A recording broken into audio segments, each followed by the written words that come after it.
wouldn't do that. It's just courtesy.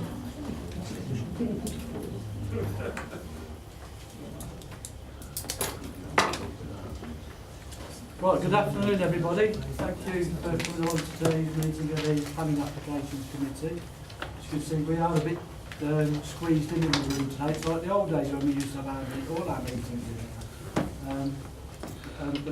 Hopefully we'll be able to move along with what we've got to do. Item number 1 is the evacuation procedure. We're not expecting any of the fire alarms to go off for practice, so if they do, we'll treat it for real. If we can leave this room, obviously there's only that door there, along the corridor and down the main stairs and meet across the road by the Yorkshire Bank. Please don't try and use the lifts, and if anybody needs any assistance in getting out, if you give us a shout, we'll try and, well, we won't try, we will. Okay. It's also a timely reminder, if you've got your mobile phones, please switch them off or put them onto silent.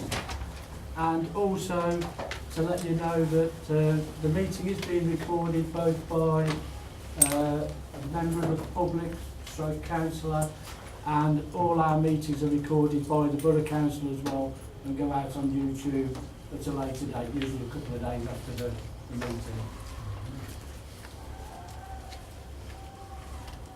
Item number 2 is to receive apologies. We've had apologies from Councillor Llewellyn Nash and Councillor Smith. Yeah, I think everybody else clear. Item number 3 is to confirm the minutes of the meeting on the 31st of July. You happy that I sign those? Yes. Yeah. Thank you.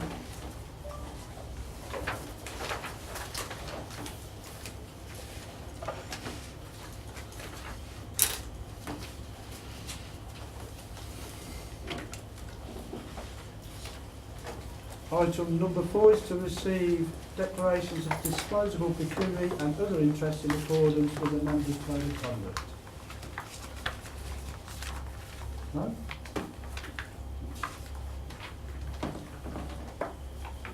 Item number 5 is declarations of contact.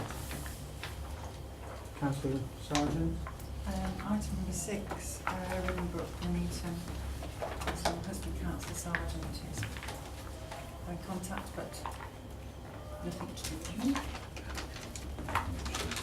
Councillor Wilson. In relation to item number 1, Chair, I've been contacted on the phone by both Mrs Lockhart and the person who Mr Nash is representing, and I've received email correspondence from Mr Nash as well, which is sent to local councillors. As is usual practice, I haven't given an indication as to how I intend to vote on the matter. Okay, thank you. That then takes us on to the applications where the public indicate the desire to speak, and that's every application we've got. And we have already had a site visit earlier on today. Just for members' information, on item number 3 we have an additional speaker, Isabel Jakes, who's an objector. Item number 4, Gavin Miller, who I've put down as a supporter, because I'm assuming it's the same name as the applicant. And item number 6, Councillor Sargent, who is an objector. Supporter. You're object. Oh, objecting to the Right, now we've established that. If we can move on to item number 1, which was our site visit earlier. 302 Ludford Road. Jackie, you doing all of them? I am indeed. Thank you. The property is a 2-storey detached house with a pitched roof which was built in the late 1960s. It is located on the corner of Lutterworth Road and Thornhill Drive. The proposal is for 2-storey extensions to the front, side and rear, and a 1-storey extensions to the rear. The existing garage is to be demolished. In fact, when we saw on site, it has been demolished already. The site visit carried out this afternoon was at the request of members on the grounds of highway safety. Notwithstanding the level of objection, Councillor Guttridge has requested that the application be reported to committee. There are two-storey extensions to the front. That's the existing, as you can see. This is the proposed. The two extensions to the front are this one and this one. The one to the right will provide a walk-in bay window to the living room and the bedroom, and the one to the left will provide a porch on the ground floor and a walk-in bay window to another bedroom.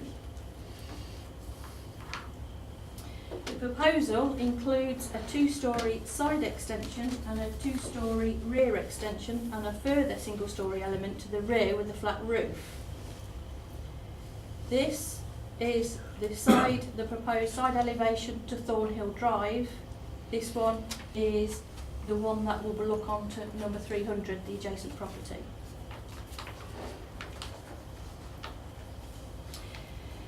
The impact to 300 Lutterworth Road. The windows to the rear elevation of number 300 are not original. The rear ground floor windows were on a single-storey extension from 1975, and the first floor storey was added in 2002. Therefore, views from these windows cannot be protected under paragraph 9.2 of the Residential Design Guide. This is the extension that I'm referring to on the neighbouring property. If you look on this is a plan that I've just drawn to give you some indication of the extent of the extensions, showing the original property there, and the garage you can just see outlined there, which has now been demolished. The windows to the side of 300 are secondary windows, which is a secondary dining room, secondary living room window, or are non-habitable. It's a first floor bathroom window, and therefore can also not be protected under the Residential Design Guide. The new proposed side-facing windows at 302, so the windows on that elevation, which side onto 300, are non-habitable and are bathrooms, first floor. The proposed two-storey side rear extensions are on the boundary of this property and continue past the rear of this neighbour's house by approximately 4 metres at 2 storeys. The Residential Design Guide states 3 metres maximum. The single-storey extension is a further 2 metres, which gives 6 metres of extension in total. This is actually from the rear of the original house. We'd normally be looking from their own extension. So you could take around about 1.5 metres off that. So we're looking about 2.5 metres from the rear extension, and then a further metre with a single-storey extension. There's a further single-storey extension to the rear, as you can see there. All of this single-storey extension has a flat roof, but this element is set back from the boundary by 4 metres. So it's considered this part won't have an impact on this property. As part of the application, as I say, the existing garage on the boundary is to be removed, and we've already seen that's been carried out. This gives 6 metres of new clear boundary where the old garage was, which is now obviously clear. This garage would have overlapped the footprint, as you can see, of the single-storey extension. The rear boundary to number 62 Thornhill Drive, which is the property to the rear, is well over 20 metres away. It's therefore considered that the proposal is acceptable under paragraph 9 of the Residential Design Guide that states there should be 20 metres between windows of properties. The proposed side extension is 22 metres away from the houses on the opposite side of Thornhill Drive, so again complies with the 20 metres distance in the Residential Design Guide. Whilst the additions will create a large dwelling, 7 bedrooms overall, in a prominent location on the corner of Lutterworth Road and Thornhill Drive, it should be noted that the plot size is extensive and capable of accommodating the extensions.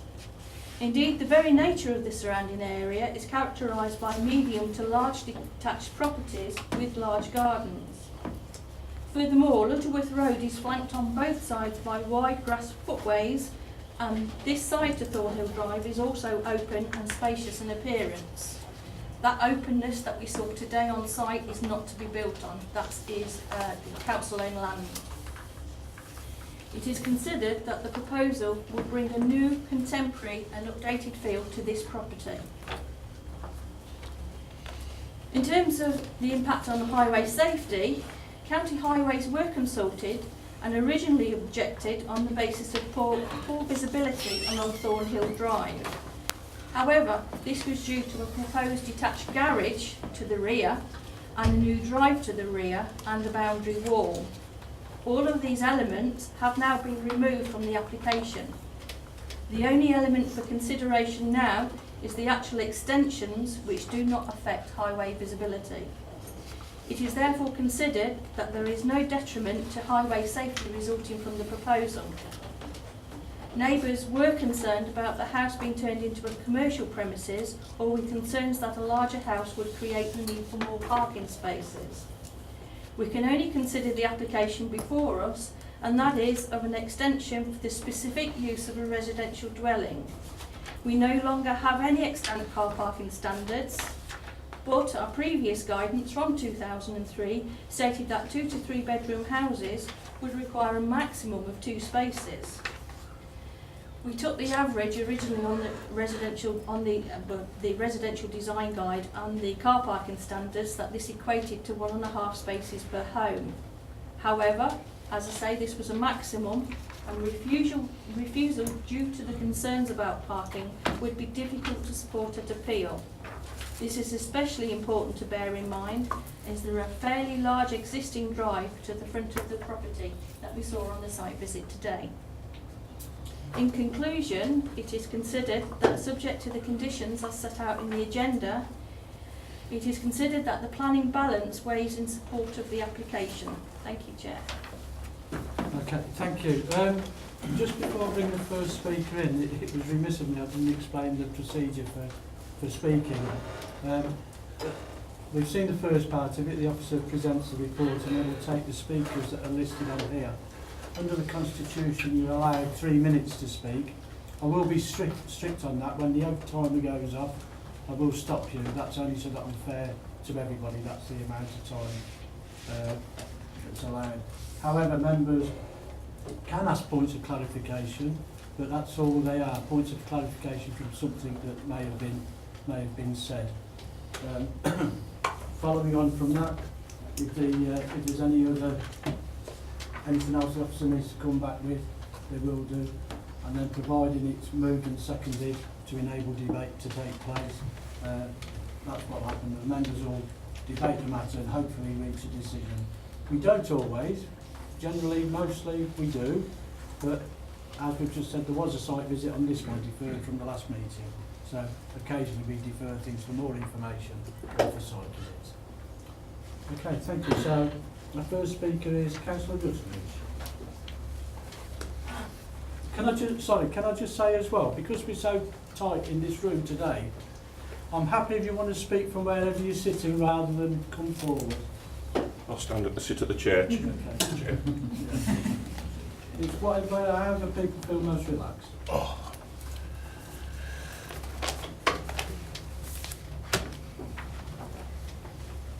Thank you, Chair, members of the Planning Committee. As Councillor for the Whitestone Ward, I wish to speak against this extensive development of 302 Lutterworth Road. I continue to have many concerned residents approaching me regarding this proposed development of this property. The development of this house site lies on the corner of Lutterworth Road and Thornhill Drive, which are both very busy roads and one of the main roads into the estate. Within the proposed planning documents, they are expected to be at least 7/8 bedrooms. This suggests there will be a number of occupants at the property, which will increase the amount of traffic at the property. Considering the property is on the corner of the main road into Nuneaton from Magna Park, Bolkington, Wolvie and the surrounding village and Bramcote Barracks, it will make it exceptionally difficult traffic to both exit and enter Thornhill Drive. Also, where and how, if it is passed, will building materials be delivered. so as not to cause a disruption to the traffic. As previously stated, the development is for a house containing 7/8 bedrooms, which seems to be a very vast overdevelopment of the site, which is currently only a 4-bedroom property. Therefore, double occupancy, double capacity of the property. This will impact on the immediate neighbours with the increased size of this property, especially at the rear and side of the property, but by obscuring the light to their houses. We need to consider the impact this vastly overdeveloped property will have on the quality of their lives, of the neighbours in close-come property. If 8 adults live at the property, there could be a potential of 8 cars, plus visitors, 10. This will cause issue with parking on a main road and on a corner, which could lead to obstructions at the junction with the potential of causing an accident. Obstruction at this site is already compromised on waste collection days. My key issues arising from the proposed plans for the property include the scale of the overdevelopment of the site. I disagree with the officers on the inadequate parking. There is inadequate parking facility. Rear extensions impacting on light entering into the immediate neighbours. In my view, the current plans are a vast overdevelopment of the site. Thank you, Chair and Planning Committee. Thank you. Are there any points of clarification? No. Okay, thank you, Councillor. Thank you, Chair. Mrs. Lockhart. Mrs. Lockhart? Huh? Mr. Chris Nash.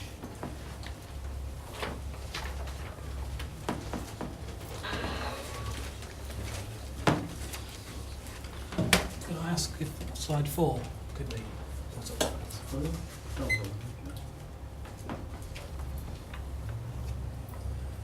Firstly, a thank you to the committee for visiting the site this afternoon and allowing us to speak again. Whilst you were on site, you may have been able to appreciate the position of the proposed extension relative to the dining room and kitchen windows that have been mentioned at 300 Lutterworth Road. The extension obviously would considerably project beyond the existing rear wall of that property. And I know much has been said about the use of the design guide and what it can and cannot protect. But the design guide itself says it is only guidance and it will be used flexibly. That design guide hangs off one of your local plan policies.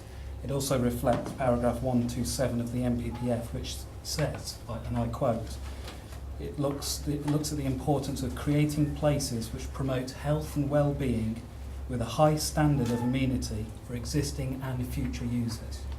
That's quite an important paragraph of the MPPF in our opinion. The proposal would result in the opposite to that. After 8 o'clock in the morning, there would be no direct sunlight to the rear of my client's property. After mid-morning, there'd be no direct sunlight to his patio area. That's in the height of summer.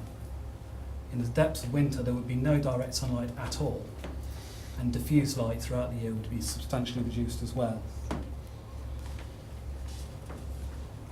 So my client is urging the committee to step beyond the constraint of the design guide this evening.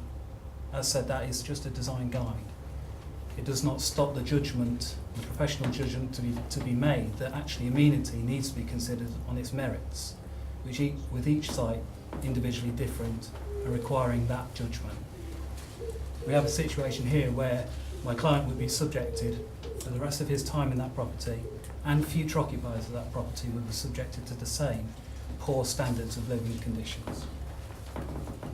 The officer at the last meeting also dismissed comments that we raised about it being in conflict with paragraph 9.4 of the design guide.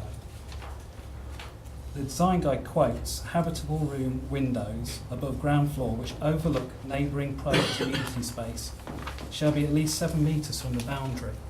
It does not specify which boundary. It is an inclusive paragraph in that sense. And this proposal presents first floor windows within 7 metres of that boundary. Overall, the client urges the committee to consider the implications of granting permission this evening. As said, and approval would subject my client and his family to intolerable living conditions from here on. It's respectfully suggested that permission should be instead refused for the reasons that I've set out before you this evening. Thank you. Okay, thank you. Are there any points of clarification? No? Thank you, Mr. Nash. Lee Ward.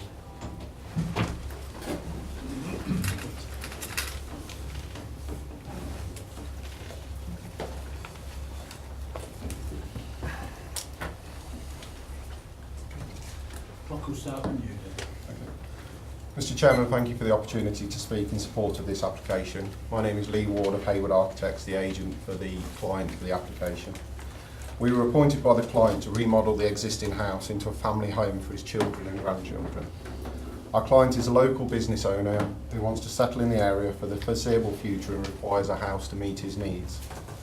We utilise the existing spaces as much as possible, including converting the existing garage and adding extensions that would reduce the impact on the neighbouring dwelling as far as possible, in accordance with the residential design guide. The style of the scheme is a contemporary one that improves on the aesthetic of the 1960s style house that currently sits there. There are many styles of dwelling along Bedworth Road, as I'm sure you're aware, and many that are larger than the one that is proposed here. During the planning process, we worked with the planning officer to deliver a scheme that met with their requirements in full. In the initial scheme, we replaced the existing garage with a new double garage and access from Thornhill Drive. As has been discussed already tonight, following objections from the county highways, the double garage, boundary wall and new side access were removed from the scheme. This removed the objection from county on highways safety grounds. There is sufficient parking at the front of the site for around 8 to 10 cars, as was viewed on the site visit this afternoon and discussed, I believe. We also further reduced the impact on the neighbouring dwelling by reducing the first floor extension at the rear and also demolishing the garage and adding a new extension to the rear on the opposite side adjacent to Thornhill Drive, as is shown on the sketch on the screen. We feel that through the design of the proposal and clever use of the materials on the elevations that we have delivered a scheme that meets with our client's requirements whilst minimising the massing of the building and the impact on neighbouring dwellings and creates a positive addition to the area. Finally, I would like to thank the planning officers for working with us throughout the process on this application to deliver a quality scheme and for their excellent report and recommendation for approval. Thank you, Chair. Thank you. Are there any points of clarification? No? Oh, no. Councillor Panda. Yeah, as you mentioned, that is a family home. The children, grandchildren will be living there. But in practically, children and grandchildren don't live here forever. So they might, after a few, they would university, get married, and they go away. Then that may be used for commercial purposes or something. So what about that? Your concern? No, there's absolutely no plan to use it for commercial purposes at all. It's purely for a family home for the owner. As I said, the family don't stay. I see in a few families, they get maybe, but they might move out. Then it will be empty. Councillor Panda, this part is purely for points of clarification from what's been said. The comments that you're making, I think you can say in the debate. Okay, thank you. Councillor Wilson. Thank you, Chair. You mentioned when you were speaking about the potential for 8 to 10 cars to park at the front. Would you say they'll be able to leave that particular site in a forward manner? That's the plan. At the moment, the driveway doesn't particularly allow for that because of the way the driveway is laid out. But the client has a plan to increase the size of the driveway. On the site visit today, it was viewed that he's already put some hardcore down, and obviously he doesn't need planning approval to increase the size of the driveway, providing it runs off to a sustainable area and not into Severn Trent drainage or back onto the highway or onto a neighbouring property, which is the plan. So he intends to increase the driveway area and so that cars can pull on and off in a forward gear. At the moment, currently they can't. So that's an improvement that he wants to make. Thank you, Chair. Okay, thank you.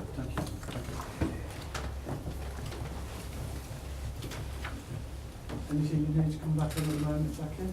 No, I don't think so. That's fine. In that case, to enable debate to take place, can I move the recommendation, which is to grant planning permission subject to the conditions printed? Is that seconded? Yes? Any member? No? In that case, all those in favour of the recommendation?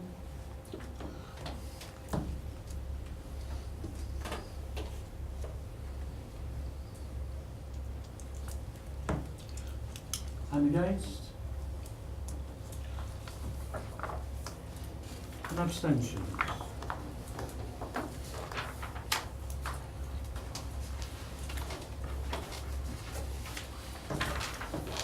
Okay, so that's approved. Thank you.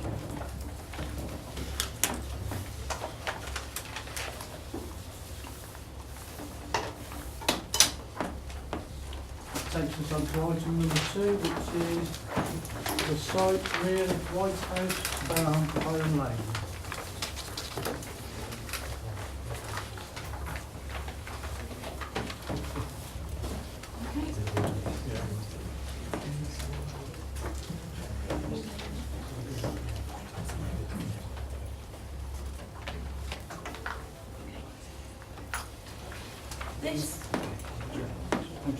This is an outline application with only the principle of development to be considered, plus the location of the access to the site. The scale, appearance and layout will be considered at a later reserved matters. The proposal includes footpath and cycle links and public open space. There are 3 cycle links to the adjacent Persimmon site, 2 to the south and 1 to the east. The site is approximately 300 kilometres from Nuneaton town centre.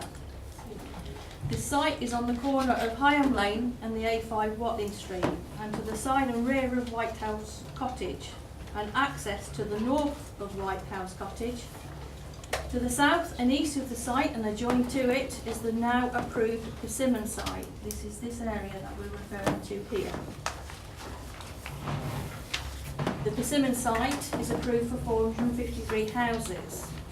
Further to the east is the Calendar Farm development, which has been approved by committee subject to the signing of a 106 agreement for up to 850 dwellings. Across the road, on the other side of Higham Lane, is the Top Farm planning application, which is still ongoing. The site is currently agricultural land, with most of the boundaries having hedgerows. Natural England are the statutory advisor in relation to the protection of agricultural land and have not objected to the loss of this land. The land itself, according to Natural England, is not the highest quality of agricultural land that you can have. The site is considered sustainable as it's close to both existing and proposed residential areas, with both existing and proposed new facilities. The Borough does not currently have a 5-year land supply, which, similarly to the sustainability, weighs heavily in favour of development in national policy guidance.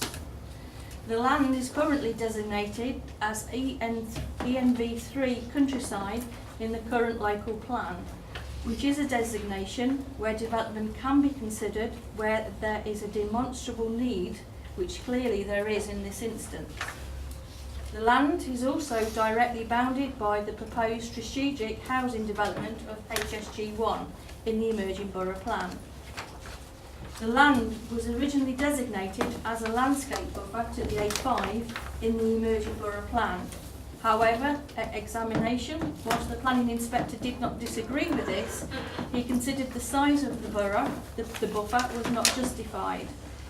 This land buffer has therefore been deleted within the modifications to the emerging borough plan and is due to be consulted on shortly.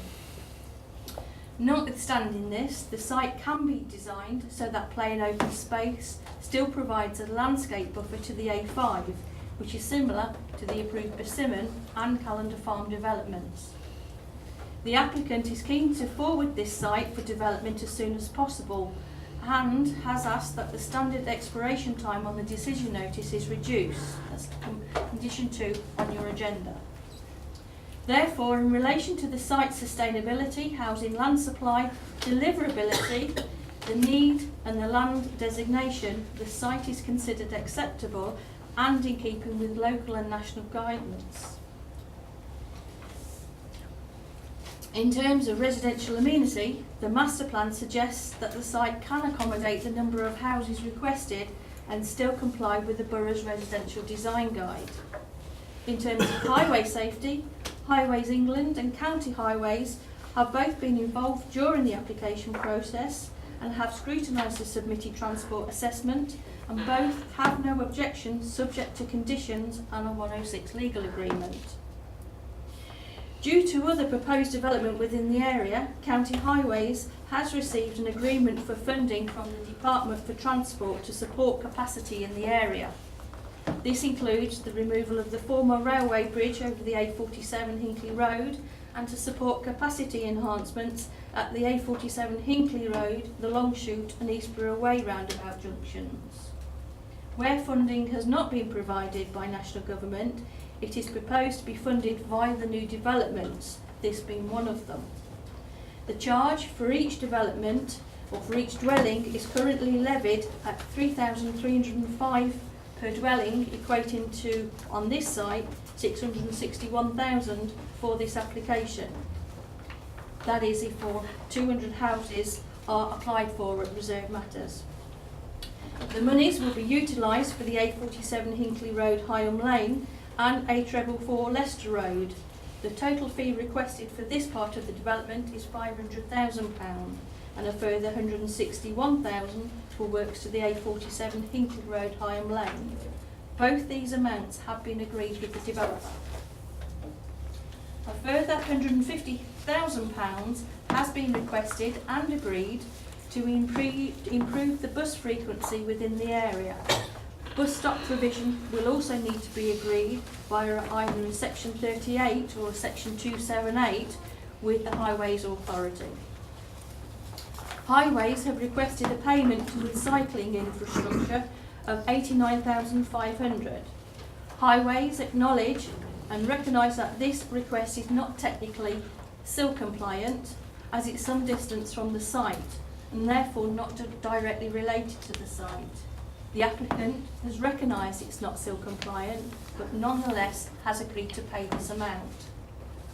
It is therefore considered that highway safety, travel and transportation can be made acceptable via a legal agreement including 106 contributions and conditions. Highways have also requested a 106 payment towards the provision of sustainable welcome packs on the occupation of each dwelling. However, similarly to other developments, it is considered that this can be provided by a condition. In terms of flooding and drainage, the proposed built form of the site is to be in flood zone 1, categorised as a low risk of fluvial and tidal flooding, and the Environment Agency and County Flood Risk Team consider that sustainable drainage can be provided via attenuation ponds within the site. It's therefore considered that flooding and drainage is acceptable via condition. In relation to open space, protected species, biodiversity and ecology, the development proposes green infrastructure and a naturally equipped play area for younger children and contributions towards other play and open space provision in the area for either the fee of just over £357,000 if the council adopt the land, or £209,000 if the council do not adopt the open space and maintenance is provided instead by a private company through the developer, either of which will be agreed by the legal agreement. The site has a number of hedgerows and trees which provide ecological value at the local level. According to the tree report, none of the existing trees are to be removed as part of the development, and there are no significant trees along the access. The proposal aims to retain as many of the hedgerows as possible and to enhance them where necessary. The report states that there is unlikely to be great crested newts on the site, but due to the proximity of newly built ponds on the Persimmon site, which are here, provision is to be made for great crested newts within the site and also for other wildlife. This is ultimately to promote a more sustainable population of newts, other amphibians and reptiles and other colonies of wildlife in the area by encouraging migration between all the adjoining sites. Wildlife corridors are also to be provided to mirror the Persimmon site and to make all the adjoining sites work coherently in terms of ecology and biodiversity. The open space is to be improved with wildflowers, meadows, etc., and the hedgerows, as I say, will be enhanced and will provide habitat and foraging. Nesting birds and foraging commuting bats were also found, along with badger activity within the area. Bird and bat bricks are proposed to be to retain and encourage bats and birds. National policy states there should be net gains in biodiversity. Calculations have been carried out using the county's and DEFRA's biodiversity metrics. The council's parks team are confident that a net gain can be provided by a condition within the site. The council's sport and leisure services have requested contributions to sports within the borough. This is for the sum in the region of £640,000. Has been agreed with the developer and will be required to pay by the legal agreement. This will provide facilities within the area. In the planning balance, it's therefore considered that subject to conditions and contributions, the proposal can be made acceptable in terms of open space, protected species, biodiversity and ecology. In relation to noise, air quality and contamination, national policy states that new development should not affect the health and quality of life. A noise assessment has been submitted with the application, and the council's environmental health team are confident that acceptable noise levels can be met by a condition in relation to the dwellings. It is also considered that the level of noise can be mitigated within the open space by the use of a noise bund along the boundary with the A5. This approach is in line with the Calendar Farm site. It is recognised that the proposed development lies approximately 1.6 kilometres northeast of an air quality management area. The development will undoubtedly lead to an increase in traffic on the local roads, which may impact the air quality at existing residential properties. No air quality report has been submitted with the application, but the council's environmental health team has not objected but requested an air quality assessment before commencement of development. This information will then be used to offset the equivalent within the site via the provision of electric vehicle charging points at properties. The applicant's consultant has worked with the council's environmental health officers and recommended the wording on the conditions. However, the wording is exactly the same as that recommended by the Institute of Air Quality Management, Principle of Good Practice, and within the borough's council guidance developed through a shared Coventry and Warwickshire supplementary planning document. This is considered to be an appropriate method as no air quality mitigation schemes are currently agreed or costed out within the borough. This method is also used through Coventry and Warwickshire. It is therefore considered that if refused on the grounds of air quality, that this would be difficult to support at appeal. In terms of any potential of contaminated land, the council's environmental health officers have requested the standard contamination conditions. In relation to archaeology, the site is close to a Roman road and archaeological finds have been excavated in the area. Studies have been carried out and the county archaeology team have agreed that subject to an archaeological evaluation being carried out prior to development, they have no objection. Therefore, it's considered that archaeological issues can be met via conditions. Page 34 to 39 of your agenda details the 106 contributions requested on this application and pretty much which is what I've just already gone over. The developer, as I say, has agreed to pay these 106 requests in full. The only difference from the agenda is that there was found to be an error in the spreadsheet calculation for the NHS/county request for the new primary medical healthcare facilities to be built in the area. The amended fee requested by county is in the region of £169,000, or worked out per dwelling is £845, and has been agreed by the applicant. In conclusion, it is considered that subject to the conditions as set out in the agenda and the addendum and a legal agreement, it is considered that the planning balance weighs heavily in support of the application and that it is both consistent with local existing and emerging policy as well as national policy. Thank you, Chair. Okay, thanks, Jackie. Councillor Conlon. Thank you very much, Chair and Committee. The Borough Plan has this as countryside. It is still countryside and should still be protected as countryside. The Borough Plan has now established 15,000 maybe if Hawkesbury is included, sites for housing. So we do not need to add this if the Borough Plan goes ahead. And the only reason for going ahead with such a large number is because of the Coventry overflow things. But that will go in the Borough Plan. The Borough Plan is already more than providing the required amount of housing. The planning inspector said this should not be a landscape buffer, but should be protected as countryside. And it is countryside. We have a massive issue also with connectivity. This North Nuneaton area has got 4,000 homes already approved. It could go up to 5,500. Plus these extra sites that are being tapped on the side. These free connections for walking and cycling, are they protected? We've had a massive problem in the past with these foot and cycling connections because of ransom strips and the developer on the other side of the line not actually wanting to have a connection. So we need to protect those connections really importantly. Air quality, absolutely appalling that we are not asking for an air quality assessment until the houses are literally going to start to be built. This is outrageous, and if you allow this, it will be the same on every other planning application.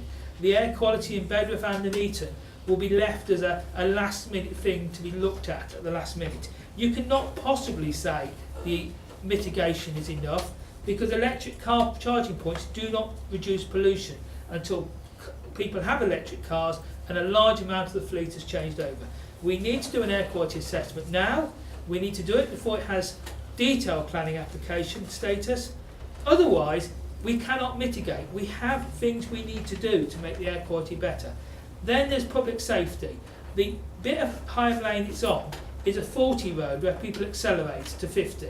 So past the entrance here, it's a really long site, and everyone's going to go out onto Higham Lane. Narrow footpath going down Higham Lane, and so we need all these other routes put in place to actually give people a safe route somewhere. We need to drop the speed up to 30, and we need a wide, 3 metre wide way onto the site. The site's only got a 2 metre entrance, and the bit down Higham Lane usually goes down to about 1 metre when the hedge is in full. We have so many issues with this, and this site would not be considered if the Borough Plan was on schedule. And even if the Borough Plan was adopted today, this site wouldn't be considered because the Borough Plan allocates plenty of the land. And if the Borough Plan isn't going ahead, then we haven't got the growth and the numbers to justify it either. It's been cherry-picked to actually put this in the plan. That's my 3 minutes. Thank you. Thank you, Councillor Conlon. Are there any points of clarification? Councillor Walmsley. Thank you, Chair. I'll stay a minute. One of the things I wanted to specifically reference actually is in the pack of documents it states that there's an objection from Hinckley and Bosworth Council, but that there's no reference to what the material objection of that objection was in the information pack. Now I understand that they're actually the lead authority on the A5, and I believe it may actually relate to that specific point. One of the things that concerns me actually is the A5 stretch. As councillors will know, particularly the stretch between, I would suggest, the roundabout there with Higham Lane and up to the Dodwells Island roundabout is probably some of the most congested road, probably potentially around our borough, particularly at peak hours. And I know there is a lot of move to try and look to upgrade and secure upgrades to the A5 going forwards. My deep concern is by allowing application on the site here, you would constrain and potentially stop that development going forward and those potential road upgrades. As we know on the other side, on the more Hinckley side of the A5, there are already a lot of existing properties that would potentially hem that development and potential upgrades in. But one of the other things that I think is really important actually is access. From what I can see so far of the information provided, it seems that there will only be one access onto and out of the site. And for the number of homes, I would therefore question what is the additional and secondary access for emergency service, as that doesn't seem to be provided or clear at this stage in time. I also think there are some things that committee could do, as we've heard, in relation to what's coming from the Borough Plan, and actually the fact that there's a consultation to go out, particularly on this stretch of land at the next stage, and therefore I think it would only be right that the committee defer until that such time as the response from that consultation has come back, because how can we ask the public to consult on something which we've already predetermined as an application outlined here today? Finally, also something I'd like to look at is in the event the committee does decide to go forwards against my proposals this evening as outlined, I'd like to look at the Section 106 agreements. As members will know from full council, we've got particular issues with regards to Sandon Park and the facilities there going forward for potentially booting off 2 local existing football teams from the site. I see that here there's money allocated only if the site is not adopted by Nuneaton and Bedworth Borough Council for improvements to the changing facilities and access improvements at the Sandon Park site. And I'd look whether potentially through condition or an amendment to 106, whether if the committee were minded to progress this forward anyway, whether they would look to include that as a 106 contribution regardless. Thank you, Chair. Thank you. Are there any points of clarification? No? Miss Young.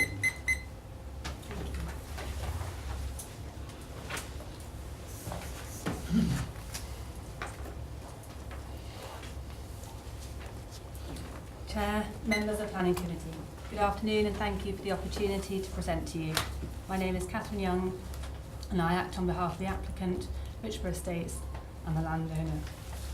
Both the landowner and Richborough Estates have long ties to the area and want to see a high quality scheme delivered which will benefit current and future generations. You have before you an outline planning application for up to 200 family homes. The scheme represents an ongoing dialogue since October 2017. We'd like to thank your officers and statutory consultees for their input, which we believe has resulted in positive changes to a scheme from a design and integration perspective. This includes ecological corridors through to the neighbouring Persimmon development, which will enhance the biodiversity offer in the area, an extensive area of public open space along the A5, which will also function as a landscape buffer, a housing mix which respects the council's SMAR mix, including the provision of 25% affordable housing. This includes 2, 3 and 4 bedroom properties to meet all housing requirements, provision of electric car charging points, and a total financial contribution of circa £4 million to improve local schools, parks, highways improvements, including a voluntary payment of £89,500 towards cycling provision. From a deliverability perspective, it should be noted that there are no outstanding technical queries or objections. Warwickshire County Council Highway Authority and Highways England have both confirmed that there will be no highway safety impact as a result of this scheme. Your environmental health officers consider that the air quality matters can be suitably addressed through a subsequent application for reserve matters approval, and our client has worked with your officers to ensure that suitable conditions are applied to the Planning Permission. As recommended by Planning Practice Guidance, our client has worked with your officers to agree proposed conditions prior to committee today. If you approve the application, the draft conditions, together with the parameters plan, which our client has prepared, will give the council certainty of what is proposed and how it will be controlled. Our client has a proven track record of delivering sites for housing. Our client is committed to helping the council meet its identified housing need and has requested that the usual permission expiry time is reduced from 3 years to 2 years to help ensure the site begins to deliver in the immediate term. If permitted, our client anticipates an application for reserve matters approval being submitted in spring 2019 and will remain part of the process following the appointment of a development partner. Your officer confirms that the proposal will not materially harm the character and appearance of the area and that design will provide a good living environment. We therefore respectfully request that members support their officer's recommendation and approve the planning application. Thank you. Just one moment. Are there any points of clarification? No? Okay, thank you.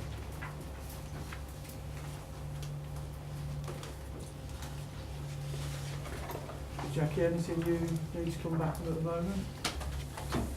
I just wanted to clarify a few of the things that have been said, if that's okay. Yeah, okay. In terms of air quality, carrying out the assessment now, wouldn't make as much of a difference in terms of where the mitigation will be provided, because we've got no policies that actually provides within the air quality management areas that we've got. So it would have to be within the site. Hence the reason why Environmental Health are happy that the air quality is carried out prior to the reserve matters and prior to development, so that we can mitigate within the actual site. It isn't just a case of electric capacity for cars within the site. There will also be the actual guidance actually states about cycling and networks within the area. That has already been covered elsewhere by parks and other legislation that we require and will be required within the site. In terms of public safety, highways haven't come back about the actual public footpath width within Higham Lane. They have no objection. It's out of the red line, so it's something that we couldn't control within the application. In terms of the objection from the Hinckley and Bosworth Borough Council, the objection was really related to our emerging borough plan, as they saw it that it was in the buffer land. Obviously that has changed because of the inspector and is likely to change within the emerging borough plan. In relation to only having the one access, discussions have been ongoing since the application was set on the agenda. There is proposed an emergency access through the site. It's not shown on that plan. It's probably clearer on the plan on the actual board, but the provision within the actual cycle route across the plain open space will also be used as a dual emergency access in the event it's required, and this will also link through, where necessary, into the proposed layout. In relation to the 106 plain open space, saying that it would not be required for local parks if it wasn't adopted, that's not the actual case. The actual 106 agreement, well, the fees for plain open space in the area will be required regardless of whether the plain open space on the site is adopted or not. That is a given, that automatically comes. The actual finances is just because obviously if we take over the plain open space in the land, in the actual site, then it will cost us money to actually maintain that land. That's where the difference in fee comes. The actual plain open space provision off-site remains the same. I think that has covered all the points. Thank you, Chair. Okay, thank you. In that case, to enable debate to take place, can I move the recommendation which is as printed to grant planning permission, but also with the additional amendments and extra conditions on the addendum? Is that seconded? Seconded. Any member? Councillor Wilson. Thank you, Chair. Before I go on to my comments, I have a question for the officers. You've answered some of the ones I have already, but are there any connections tying up by road this development to the other approved developments around it? No, there aren't. It's because it's pretty much isolated. On the right-hand side, this area has been approved as open space and also for biodiversity land. There is a link road proposed within the Persimmon site, which will come along here. There will be, as I say, pedestrian and cycling provision into that, but in terms of cars, you would have to go out onto the actual highway, onto Higham Lane. So why aren't we requesting that they tie up? Part of the provision with the Persimmon site is that that's going to be a phased development. So it's likely that the first part of the Persimmon site will be built out, which is the first phase at the front of Higham Lane.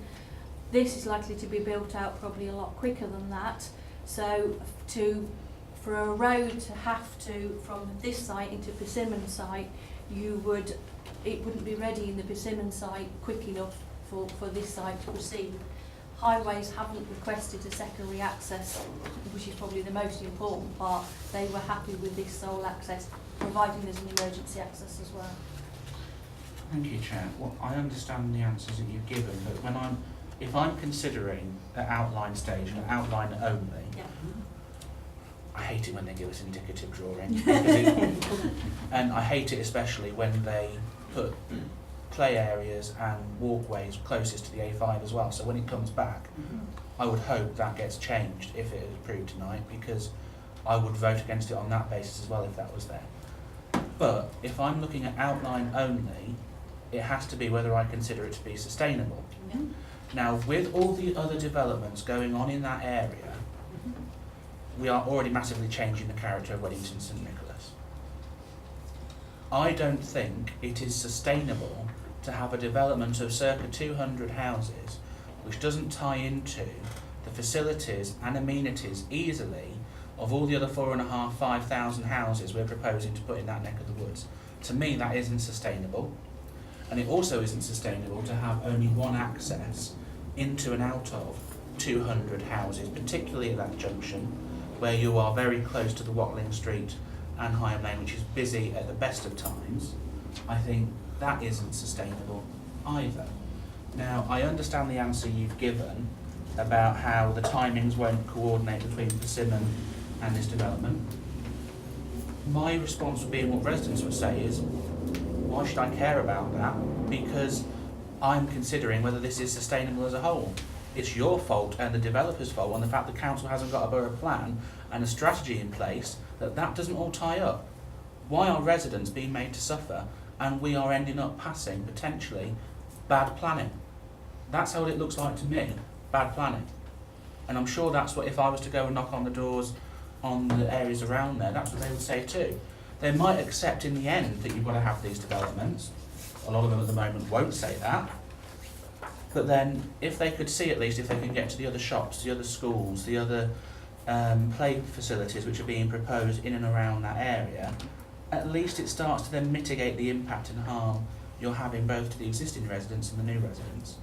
So if I'm looking purely at outline and sustainability, to me that isn't sustainable, and I won't vote for that, because in essence we've got all the timing mixed up on this because the council can't get its act in gear over the borough plan, and it's residents who suffer. That's not good planning to me. Councillor Pomfret. Thank you. It's along similar lines. I'm not too concerned about the road access. I mean, to me, it's probably a good thing that cars can't drive through housing developments to a great extent.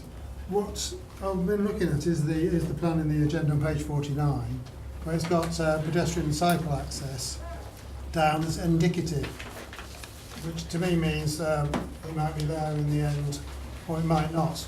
And I understand that we're just considering everything's reserved matter except access. I mean, it would concern me if people couldn't walk to school other than by going out and down Higham Lane, or get down to the shops on Higham Lane, other than again by going down Higham Lane on their bike. So I think having it only indicative and asking for approval is perhaps pushing it a bit. What does indicative actually mean? That's a question to the officers. Thank you, Chair. Thank you. Yeah. It's got to be indicative because, as I say, we're only looking at the actual access at the moment. We would certainly be looking at cycling across the site, and we worked with the applicant in terms of the actual cycling provision on this site. If I can refer you to condition 5, which states cycles, that details of the cycling routes are going to be provided. It also says on condition 26, it refers to the actual master plan and concept master plan. It refers to that in the condition as indicative plans, because we found in the past where we've tied to specific master plans, then sometimes if there was a need for a change, it's made it difficult for us to get what we want in terms of, say, play in open space. We can't go back and then say, well, we want this, because it's already set out in the master plan. So we've learnt from experience that we're putting master plans as indicative plans, but we, as I say, we will ensure via conditions that cycle routes are put on there. That's fundamental to good planning, and it's fundamental to obviously best practice. So are the conditions in here which we're going to approve, which says that there has to be pedestrian and cycle access, even though where they will actually be is only indicative? I mean, and what I wouldn't want us to do is approve a plan and then say, well, it was only indicative, so we won't have any. Yeah. Can I go back, Joe? Yeah. Well, in terms of the reserve matters, we will be approving those at reserve matters. If those functions aren't on the plans, then we simply won't be approving reserve matters. So they'll have an outline and they won't be able to go anywhere. So we will ensure it, as I say, on reserve matters. Right. So when it talks about access, it just means cars. It's the principle and it's the car access, yes. And reserve matters, I hope we're all going to remember this when the time comes, means that we've got to have a close look at where the footpaths and cycle paths are. I assure you highways and parks will be looking at that very closely. Thank you. It's a good point, because I share the concerns of many members about outline applications, and in some ways it was a lot simpler in the old days when we did have a line around a site with nothing inside it. That always came back for the detail, but we get an indication of perhaps what they want, and you know, I think it was a lot simpler the old way, when we could really concentrate on the reserve when it came back for the detail. To take your point, and one I don't disagree with. Any other member? Does that mean, Chairman, that we Councillor Bowman. are only approving the parameter plan? And the access. Yeah, the So parameter all plan in terms of this the is access. indicative, not final, not fixed, Correct. but there is a desire to achieve that, and the only thing we're approving is this Yes. access and the outline. I see. Okay. And the number. Because it's Right. the numbers in the section. And it's up to. Yes. Okay, in that case, the recommendation is as printed, with the expiry of the consultation on the 24th, that we recommended to give the Head of Development Control delegated authority to grant planning permission subject to a legal agreement and the conditions printed both within the report and on the addendum. All those in favour of that?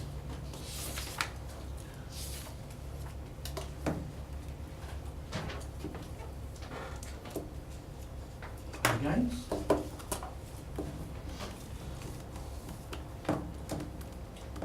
An abstention.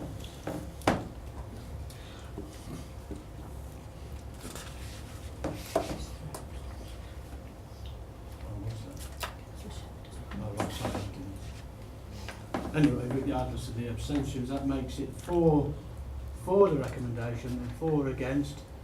So that's approved with my casting vote. Okay.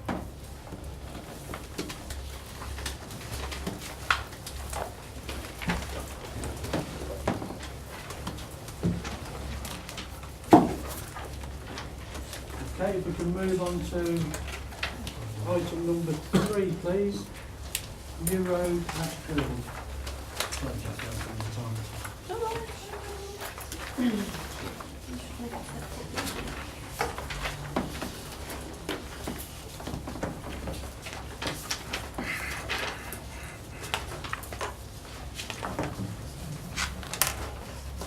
New Road is one of the main distributor roads in the area, and the site is not too far from the crossroads of New Road, Vicarage Lane and Ash Green Lane.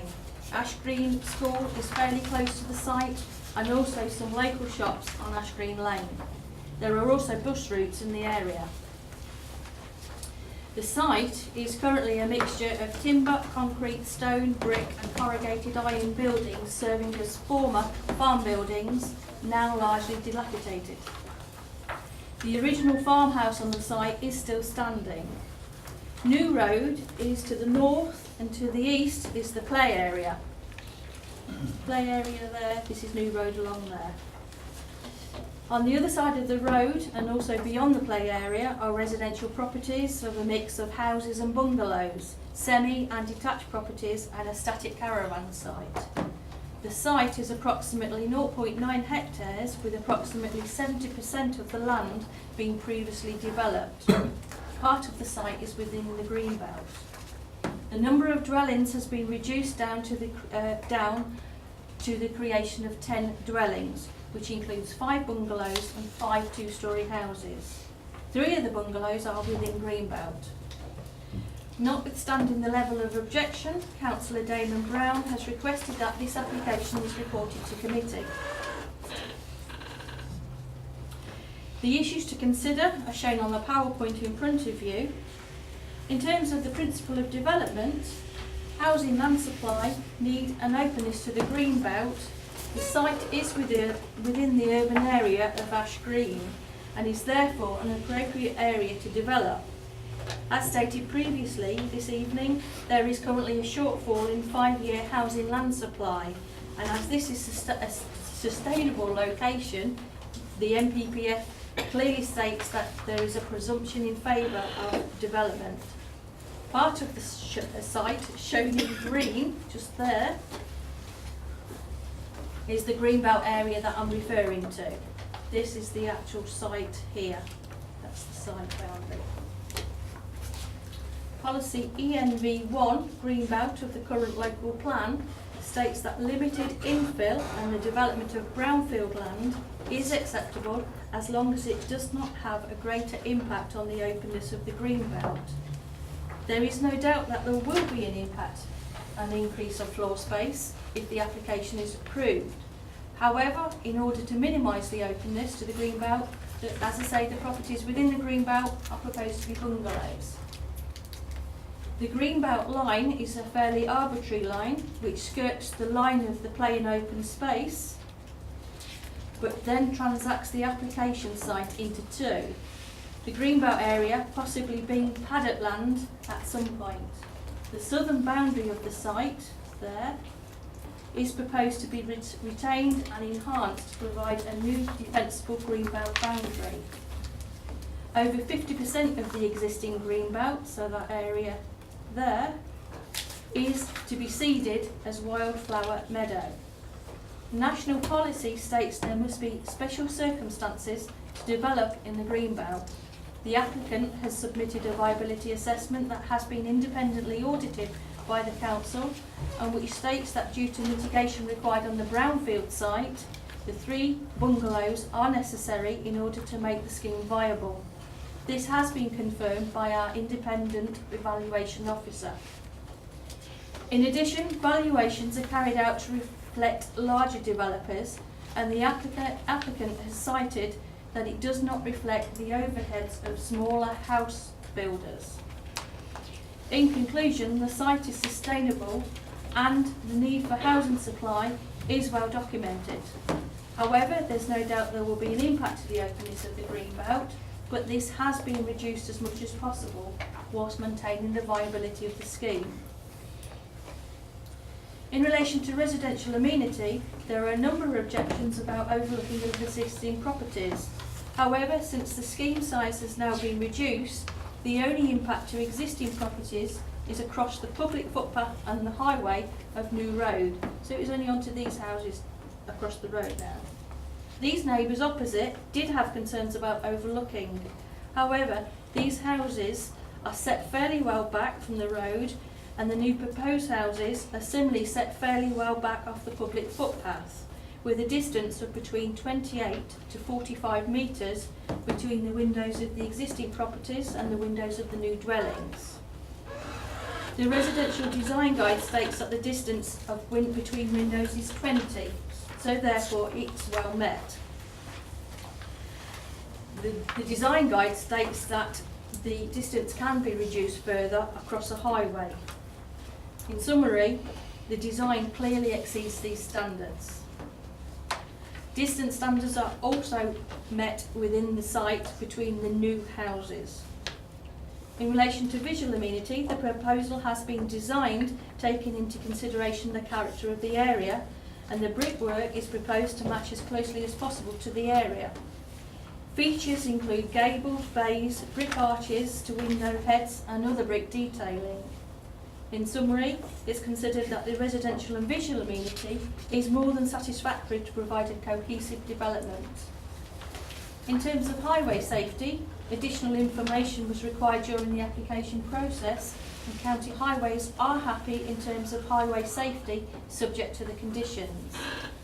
In relation to biodiversity and ecology, the applicant's consultants provided biodiversity offsetting calculations. However, the Borough's Parks team and Warwickshire Wildlife Trust did not agree with the calculations and requested off-site contributions to pay for biodiversity offsetting within the local area.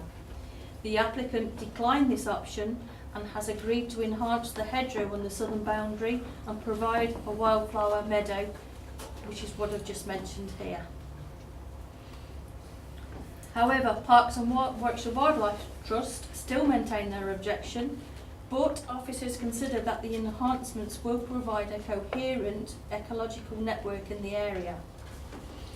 The proposal is in flood zone 1, which is the zone of the lowest probability of flooding and is the most appropriate zone for development. The Environment Agency have not responded, and subject to conditions, the County Flood Risk Team are confident that a method of storage within the site can be created and agreed prior to development. There was originally requests for planning obligations. However, as the proposal has been reduced to 10 houses, the scheme is now exempt from affordable housing and tariff-style contributions. This is due to national government legislation. Therefore, no contributions can or have been requested. In conclusion, it's considered that subject to the conditions as set out in the agenda and addendum, it's considered that a planning balance weighs heavily in support of the application and that it is both consistent with local existing and emerging policy as well as national policy. Thank you, Chair. Thanks, Jackie. Councillor Brown.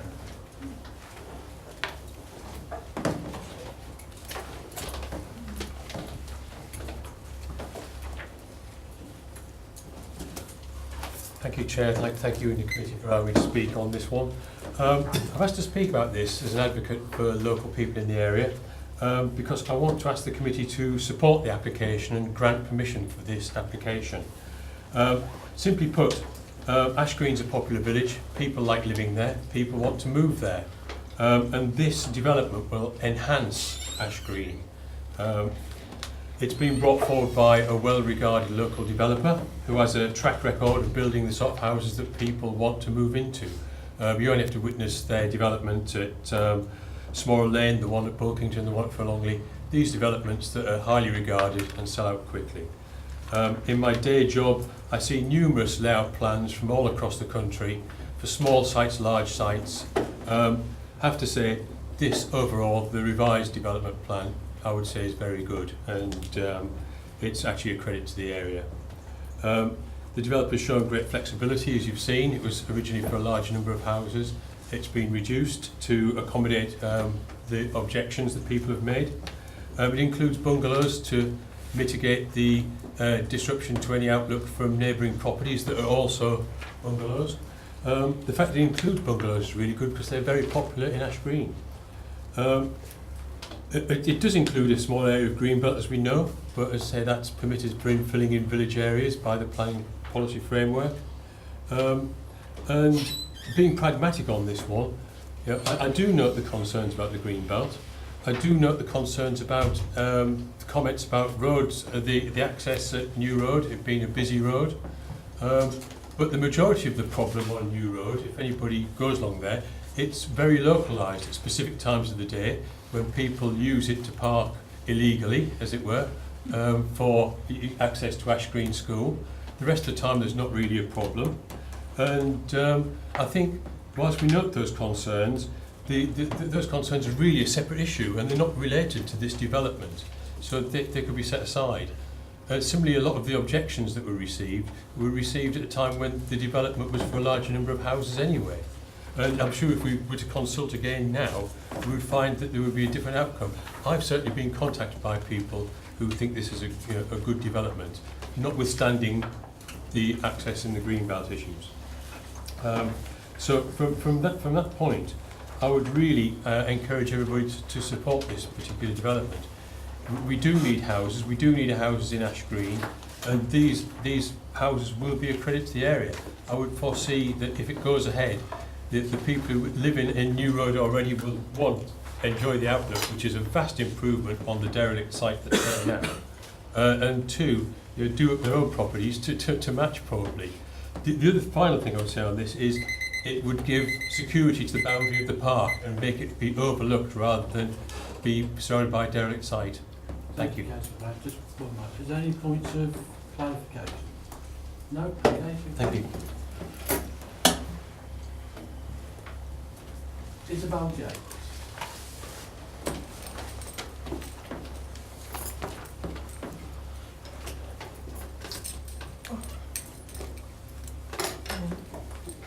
Thank you, Chair, for the opportunity to speak this evening. I'm Isabel Jakes from Ash Green, and I'm representing the view of many Ash Green residents. It's good that the planning officers and the developer have worked closely with nearby residents and the objectors to this application, reducing the numbers, as said, from 17 to 10 dwellings, 5 houses and 5 bungalows. The plot is 0.9 of a hectare, with 3 bungalows now proposed on greenbelt land. That's 30% of this development being greenbelt land, which I believe is within Warwickshire Green Belt, and this could and can be seen as a concern. The application has now got good support from its surrounding neighbours. It has a good developer who had good listening skills, along with an excellent building and design credentials. A wildlife area, as has been stated, has been agreed, in addition to the improved landscaping of the development and to the nearby playground. There's also a detailed drainage system to avoid flooding to the development and other nearby residents. Many other conditions are to be met, and they're also listed.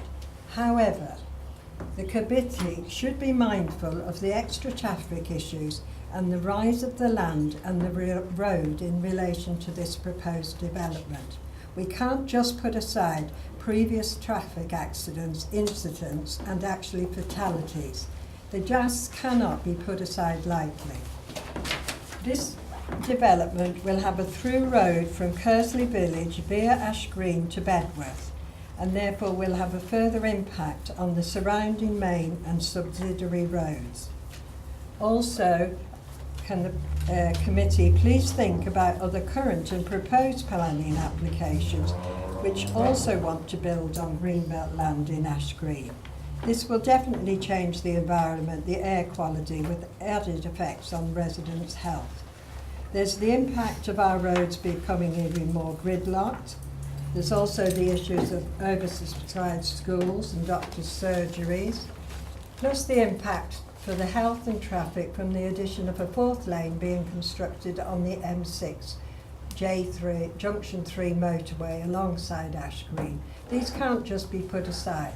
However, if the council can give assurance that this application will not be quoted or brought forward or set as a precedent for building on greenbelt land, it could be seen as what a good small infill application it is. So as long as no further dwellings are allowed to be built at any later date, didn't get it in then, than those 10 quoted, I think the application should be granted. Okay, Okay? just wait one moment, please. Are there any points of clarification? No, okay, thank you. Thank you. Mr. Flanagan.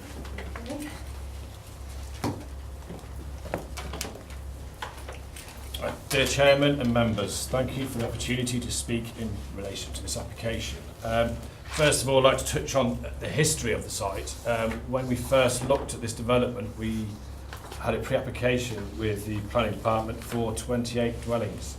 That was warmly received, which is why we went on to purchase the site. Since then, we reviewed it as a local developer and thought, no, that wasn't right for the area, as we're not number driven.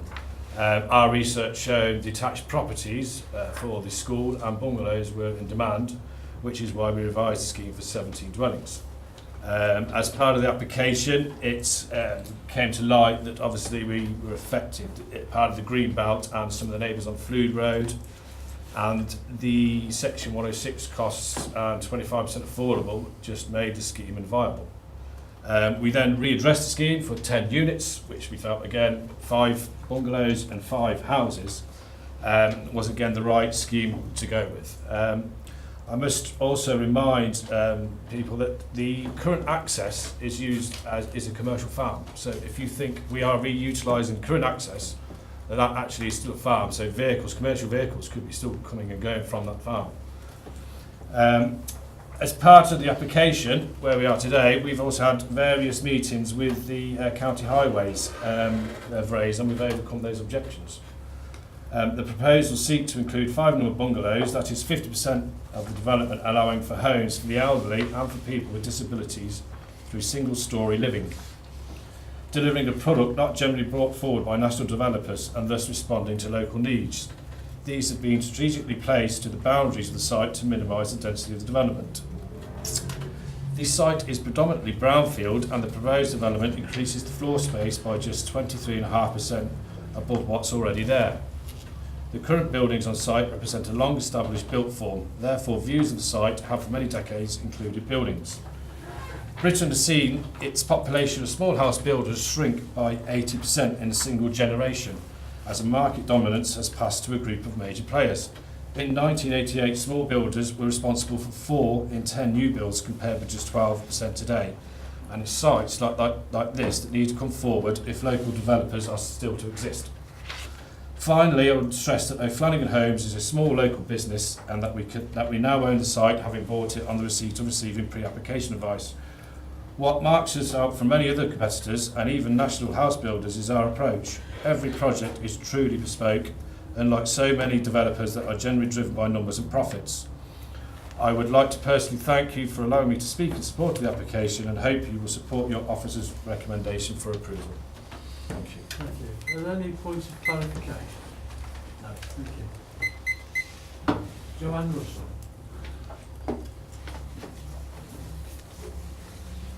Jackie, anything at the moment you wish to come back on? Thank you, Chair. In that case, to enable debate to take place, can I move the recommendation, which is to grant planning permission subject to the conditions printed? Is that seconded? Yeah. Any member? Councillor Grant. Thank you, Chair. Listening to the previous speakers, I agreed with a lot of what they had to say, knowing the area fairly well. I note that very special circumstances need to be used to remove an area for Greenbelt. I believe that the Planning Committee also needs to be reassured that these are very unique circumstances to this site. Reading through the reason, it does stack up because the site wouldn't be viable without a very small modifications for Greenbelt boundary. Looking at a map of the Greenbelt in Ash Green, although I don't have it on hand or 100% committed to memory, there aren't really any similar small brownfield sites that back out onto Greenbelt. So it couldn't be used to justify previous and perhaps future attempts to build on Greenbelt in Burgess Lane, and I wouldn't want to see it used as such because it's a completely different kettle of fish. This is a very small development. It's good to see a wildflower meadow be put in. Hopefully that's something that residents will be able to take on board and volunteer to improve the area even further. As for the traffic issues, they are not traffic, well, parking issues. As Councillor Brown has pointed out, those are a completely different matter, and those issues are long-standing and need to be enforced more. I can tell, in fact, if Isabel's staying around longer, perhaps I can email her, I can tell her on some other stuff that's going on with regards to that. That's off subject. So just to summarise, I see no reason to refuse this. I think it's a good infill development, and that the applicant has shown a lot of goodwill with altering the application, which they weren't obligated to do to satisfy residents in the area. Thank you. Thank you. Any other number? If I can just make a couple of points, because it is an interesting application, and not just about the green belting. But one thing that I do want to say, and I've listened carefully to what's been said by a number of people, I have to say that I welcome any developer doing real pre-application discussions, not just with officers, but with local residents, because very often it means a lot of problems can be ironed out before they come here, and everybody has to get into conflict and argue about things. So I say thank you for that, and I hope that other developers, whether they're small or large, can actually get that message. I've been saying it for years now, and some still don't get it. They think pre-application discussions should only be with officers, and they shouldn't. I just want to clarify something about consultation, because it was mentioned about that, but there would have been a new consultation on this, wouldn't there? Yeah, because it was spoken about with the larger amount. When I first saw the layout of this, I thought it was interesting because in effect you've got a break between the existing built environment and this. And of course I understand about land ownership, but I just wondered why maybe some sort of negotiation take place about shifting it up to the existing built environment and having that playground, which isn't really a playground as such anymore. It's not the best. And whatever, but it just seemed, when I first looked at it, to make sense to push this up to the existing built environment, which would have probably kept a bit of green belt then on the other side. Was that ever a thought, or? Yes. Oh, It was discussed. Yeah. But it wasn't. That wasn't to any fault of the developer. Okay, but we've got what we have, and it's a good point to make that we do continue to take every application on its merits. Okay, does anybody wish to speak that hasn't spoken already? No, Councillor Grant, and then I'll move to the vote. Thank you, Chair. Question for Catherine. I note that in my agenda it still says that there's an objection from County Highways, and it still uses these neighbour responses, which seem to be for the previous application, because it refers to plots 15, 16 and 17. Can I ask in future that the agenda be updated if there's any revisions, because this is quite confusing and misleading if you're not aware of the relevant history for this application? Yes. Thank you. It does say it on the agenda. Bit later on, but yeah. It's in the last paragraph on it. But I understand. But I'll take your point. It's something. Yeah. If you don't always go right through the whole lot, then. Anyway. An asterisk could be used.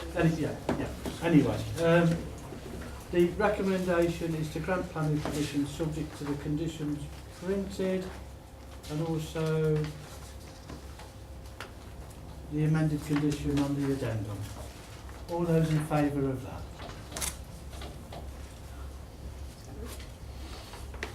It's unanimous, that's approved. Thank you.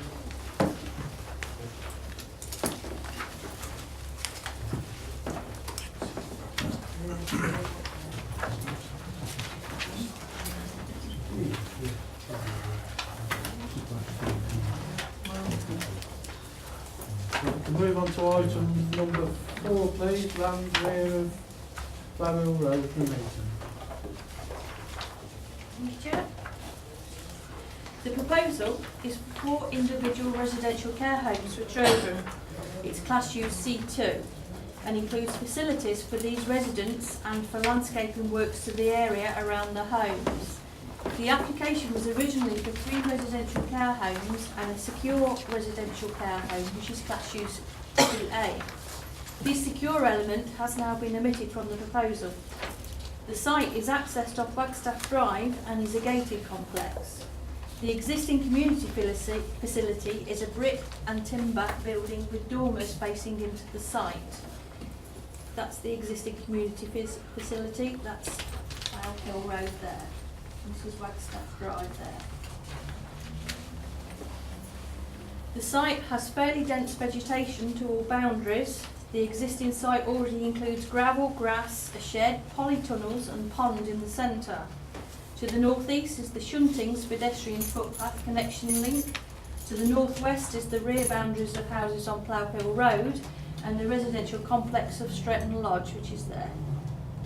The scheme will provide for children between the ages of 7 to 17 years who have suffered emotional and behavioural disorders or early childhood trauma and where they have been removed from their natural parents to be looked after within the care system.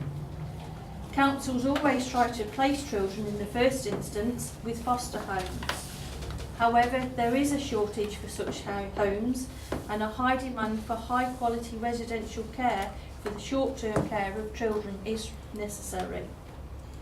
Each child's needs will be assessed on an individual basis and educational needs will be met through mainstream schools, specialist educational providers or home tutoring.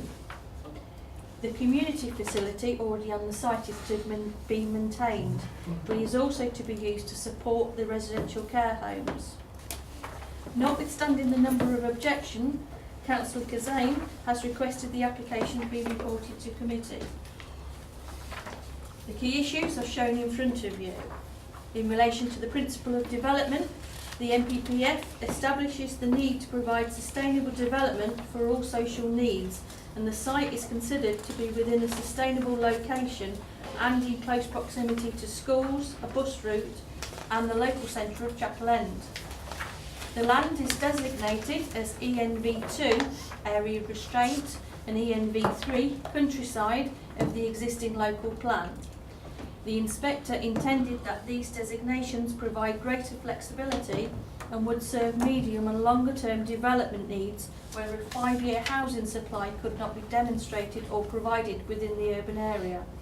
It is clear that at the current time the council does not have a 5-year land supply. Whilst the Class U C2 is not included within the council's housing numbers or trajectory, the numbers of C2 uses are monitored separately. It could also be argued that this type of use is in essence providing a specific residential use. There is clearly a demonstrable need for this type of development within the land designation.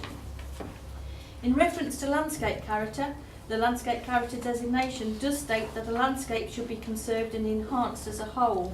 However, it is considered that this land is not important for retaining separation, especially as it's already developed land and borders residential properties. Refusal on landscape grounds would be hard to defend considering the large development sites that have already been granted in the area.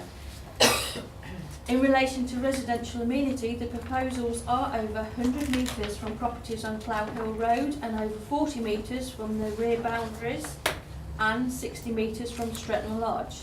The site is over 40 metres from the properties on Chater Drive. Therefore, the distance standards to existing properties of 20 metres is well met. Small play area, football and basketball court is proposed to the southwest corner of the site, just there, but this would purely be used for the residents and not like a public facility. A condition could be, if members require, to provide a management plan of how this is to be used, which could have stipulations on times of use of the play area.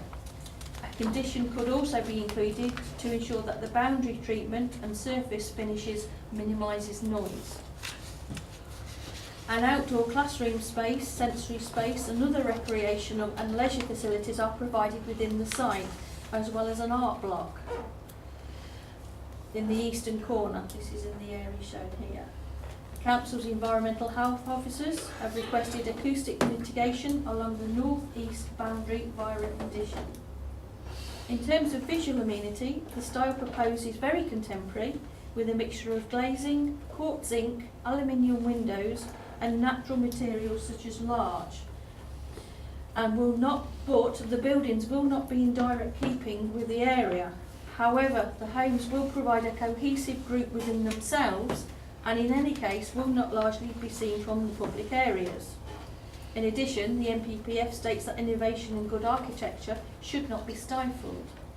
In relation to highway safety, the access is existing and the number of parking spaces is considered acceptable for the needs of the care team. County Highways have considered that the proposal would not have a severe impact on the public highway, and the application states that older children would be expected to walk to school, with younger children taken by taxi or staff. Notwithstanding the above, a traffic survey was included within the supporting documents, although local residents refer to the fact that part of Plough Hill Road was closed at the time of the assessment. Highways confirmed that it was unnecessary to carry out further work. In reference to flooding and drainage, the site is within flood zone 1. The Environment Agency have no objections and the County Flood Team have no objections subject to conditions. A preliminary ecological appraisal has been included and recommends enhancements such as a wildflower meadow to the site and suitable lighting, and also the surveying of the trees that are to be removed. Bird and bat boxes and specific plantings is intended to be conditioned.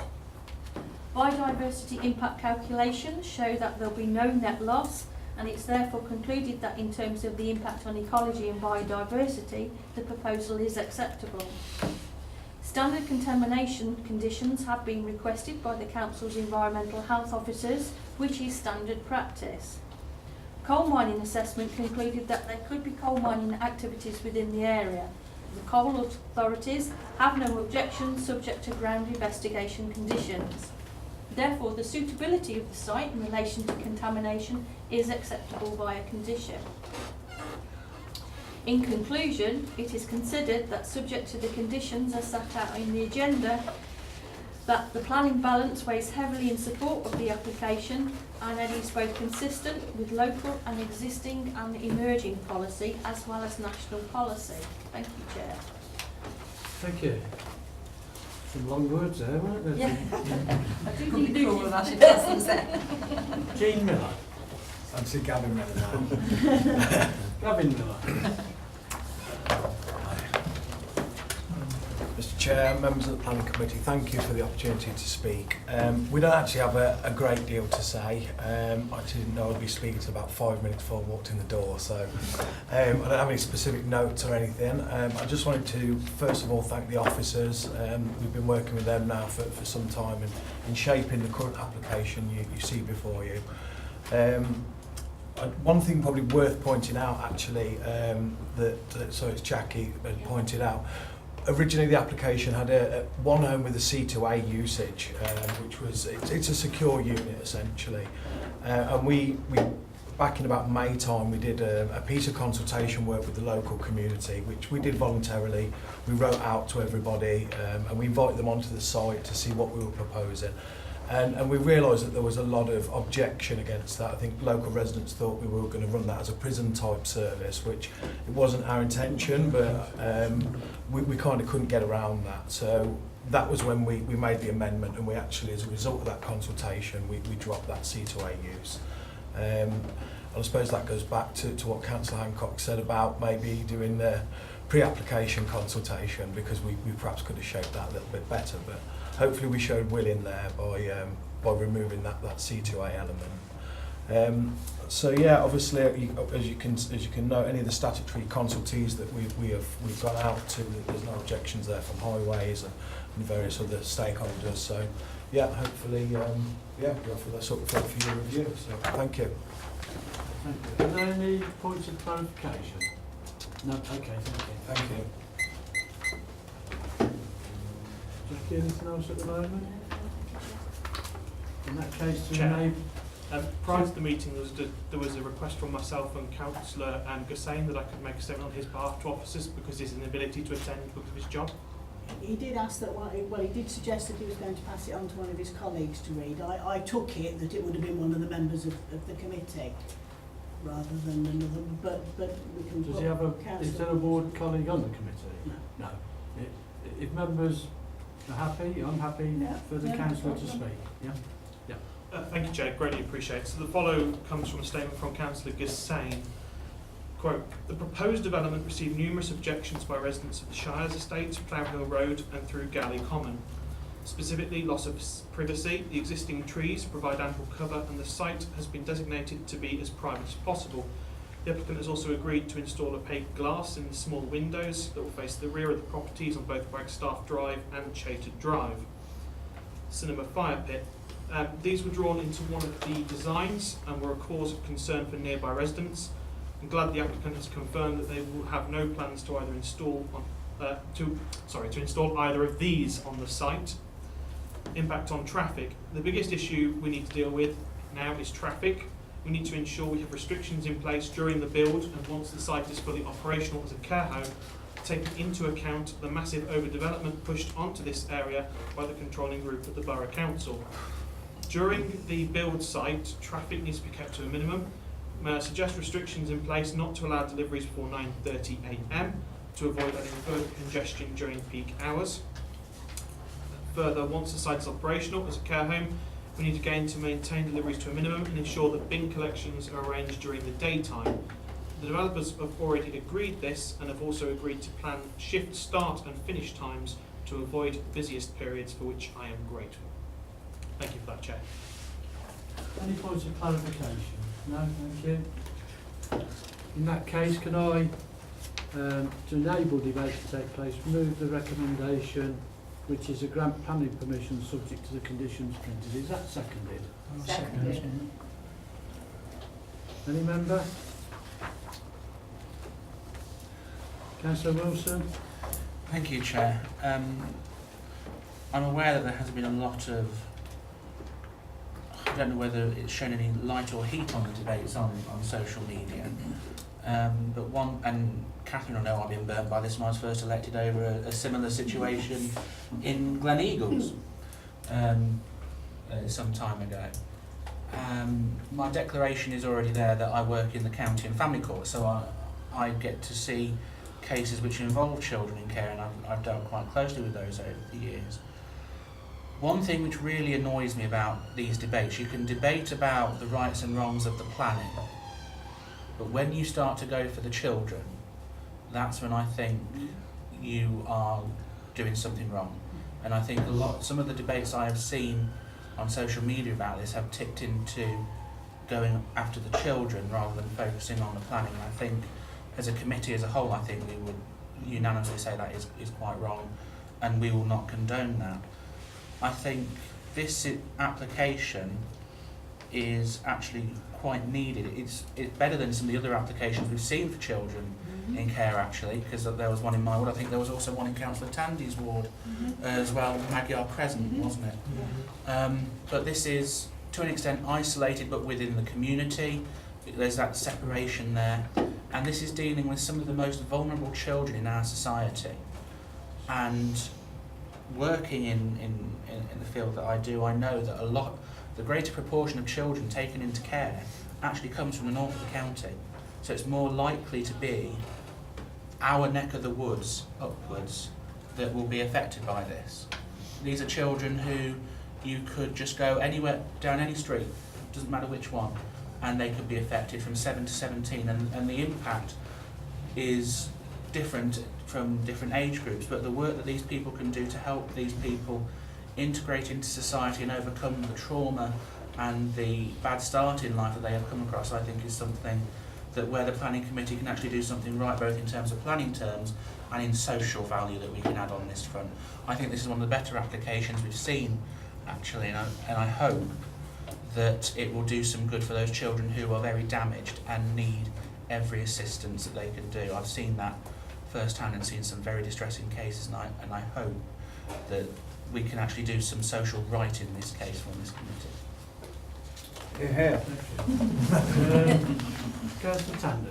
Thank you, Chair. I appreciate it. It is very easy to come up very emotional, as the councillor has said, in relation to the need for children to be looked after. But even having said that, I really don't think that there is anything within this application that says to me that we should not accept this planning application, because I can't see a problem with it as simply as a planning application. I don't think there are any problems with it. I understand the issues about road access, but there are issues about road access on every single planning application that we have. So even though I absolutely agree with Councillor Wilson in relation to the social aspect of this application, I would still support this application simply as a planning application, because personally I can't see a problem with it. Thank you, Chair. Any other member? I can just say myself then, because I can remember doing a previous site visit onto this, and it was kind of regarding the windows and things. And so I remember I accept there's a lot of new members on here that wouldn't have had that opportunity. But it's an interesting one, because as members of a planning committee, we're probably not meant to take too many of our emotions into account, really, when we're considering things. But, you know, we are ordinary people, you know, we're lay people, we rely on the professionals for the planning advice of it, but we often recognise our own needs in our areas. And I recall many years ago when I used to represent Poplar Ward, a house being put up for people with special needs, and there was a lot of misconceptions about it, although those people were part of the community and lived in the area for a long time anyway.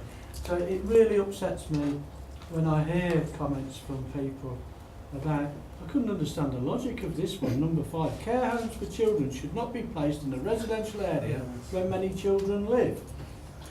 They're all children, you know, we're trying to get people to live together and people to accept stuff. The residents could be a risk to the public. What a thing to say. That is an absolute terrible thing to say.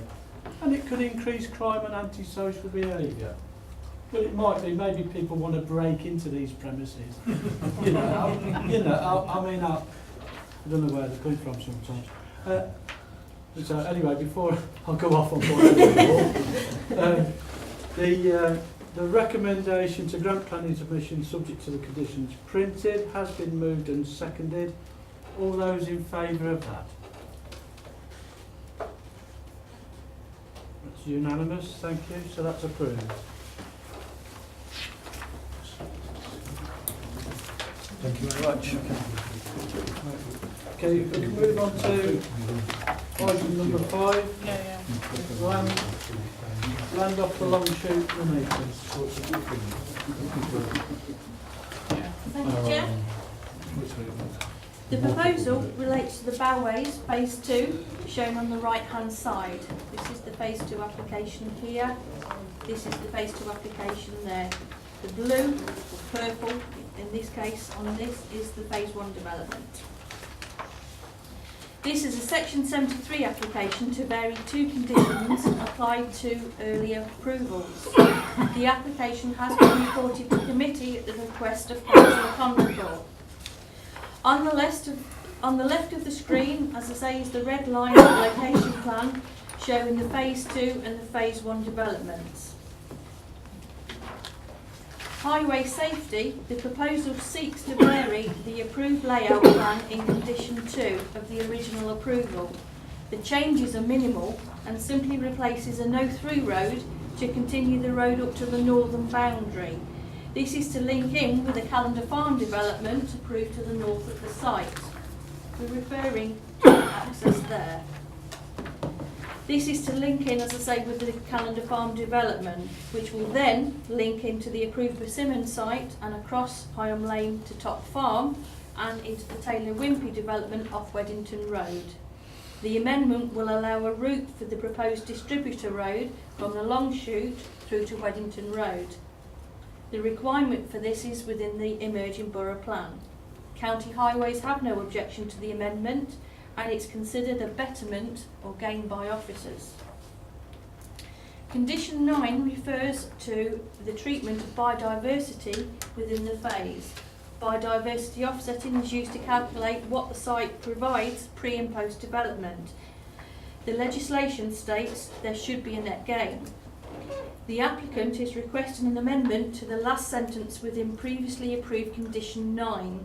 Please refer to page 105 for the full condition. I don't want to read it all out. The applicant wishes to omit the last sentence, which I will read out, which states the ELSMP, which stands for Ecological and Landscape Strategy Management Plan, must also demonstrate how, measured across the site as a whole, the measures it continues will achieve a net gain for the biodiversity of the site, rather than simply neutralising the impact on the development. Unfortunately, it's now recognised that the condition is weak, as it does not allow for any offsetting to occur off-site, as would be the norm now. The developer has shown that there will be a small loss of biodiversity on the site with the approved layout, which includes open space. The wording of the condition means that we cannot accept off-site, and as such we cannot now insist on biodiversity offsetting in another location. The situation is that even if members refuse to vary this condition, we could not take enforcement on this condition. This wording was used when biodiversity offsetting was in its infancy, and the Borough had only just started requesting a measurement and mitigation for biodiversity. Since the time this was written, we have moved on, and the calculations are carried out at the outline stage, and any off-site provision is agreed at the outline stage, as is normally dealt with through a monetary agreement, which is then used to enhance biodiversity elsewhere in the locality. In real terms, it's considered that approval to vary the highway layout would have a benefit across the area and the other planned development, and that refusal of the biodiversity condition would be difficult to defend at appeal, or indeed, as I said, enforce against. It is therefore considered that, subject to the conditions as set out in the agenda, it's considered that the planning balance weighs in support of this application. Thank you, Chair. Okay, thank you. Councillor Carmichael. It would be useful to look at the diagrams, page 112, page 113. Page 113 shows the connection, the condition 2. Really support that. This application should never have been allowed not to have connections to future developments, because that is the way people will get eventually to any schools and shops on Canada Farm, but also people on Canada Farm, until the school is built on Canada Farm, will get to schools on St Nicholas Park. And it may be 5 years or 10 years before they get as far as building another school. So that condition's really fine. We should always have that connection, and we need to make sure there's no ransom hostage strips to make sure we don't get these connections. But I take you on to page 112. You see how dense the site is. The site phase 2 is on there. It has virtually no open space. The only open space is the plain open space, and Bedworth built the plain open space on top of underground tanks. So you can't plant much trees. It's an absolutely appalling design, phase 2. And if you look next to there, that's actually a Davison development. You see how much open it is. There is nothing on phase 2 of the Bellway development to support nature. There's not the hedges, the open spaces, the flower meadows. We've seen loads of planning applications over this night at committee and loads of other nights at committee with meadows and trees and something to give a bit of a nature flavour to it. This is incredibly dense housing with no nature, no ecological benefit at all. And there's a condition in there which was put in when this was approved for the developer to work out how to put in somewhere into the plan some biodiversity to mitigate the loss of all the open farmland. Bellway is 3 phases. Phase 1 is a bit along the bottom that juts onto the existing estate. That had a bit of biodiversity, but is very limited. And phase 3 is yet to be determined. And Bellway have really played the system by actually putting in these applications in little bits to provide no public benefit if they can get away with it. There's no schools, there's no shops, and there's a biodiversity loss that's absolutely massive on this site. This is phase 2. Phase 3 hasn't been determined, and they asked the committee to look at either adding biodiversity loss from this site into a gain on other 2 phases, or doing something else like losing a few houses on the site, because we have really mucked up here to allow a development and actually say we will sort it out later by making sure we do this calculation, which is an impossible calculation to do. It was obvious there's no space for biodiversity. This is an absolute crap design, and it's the worst design on the north of the Nuneaton. The design we considered earlier I don't like it, but at least it has some meadow, some pond.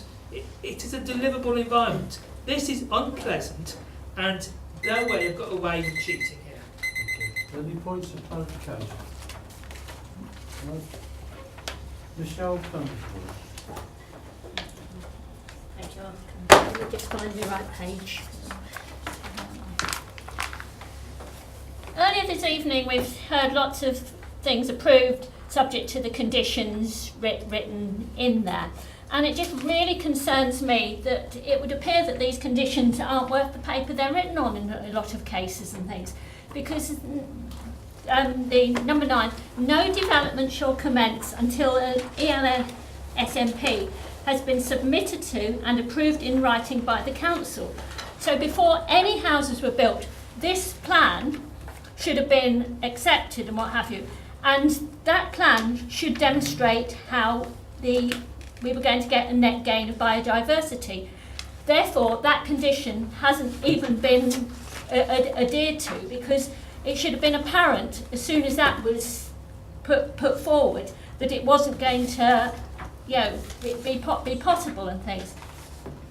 I understand that it doesn't, how it was written doesn't allow for offsetting elsewhere as would happen now, but that doesn't make it acceptable to us as the public who live there, see it all the while and things.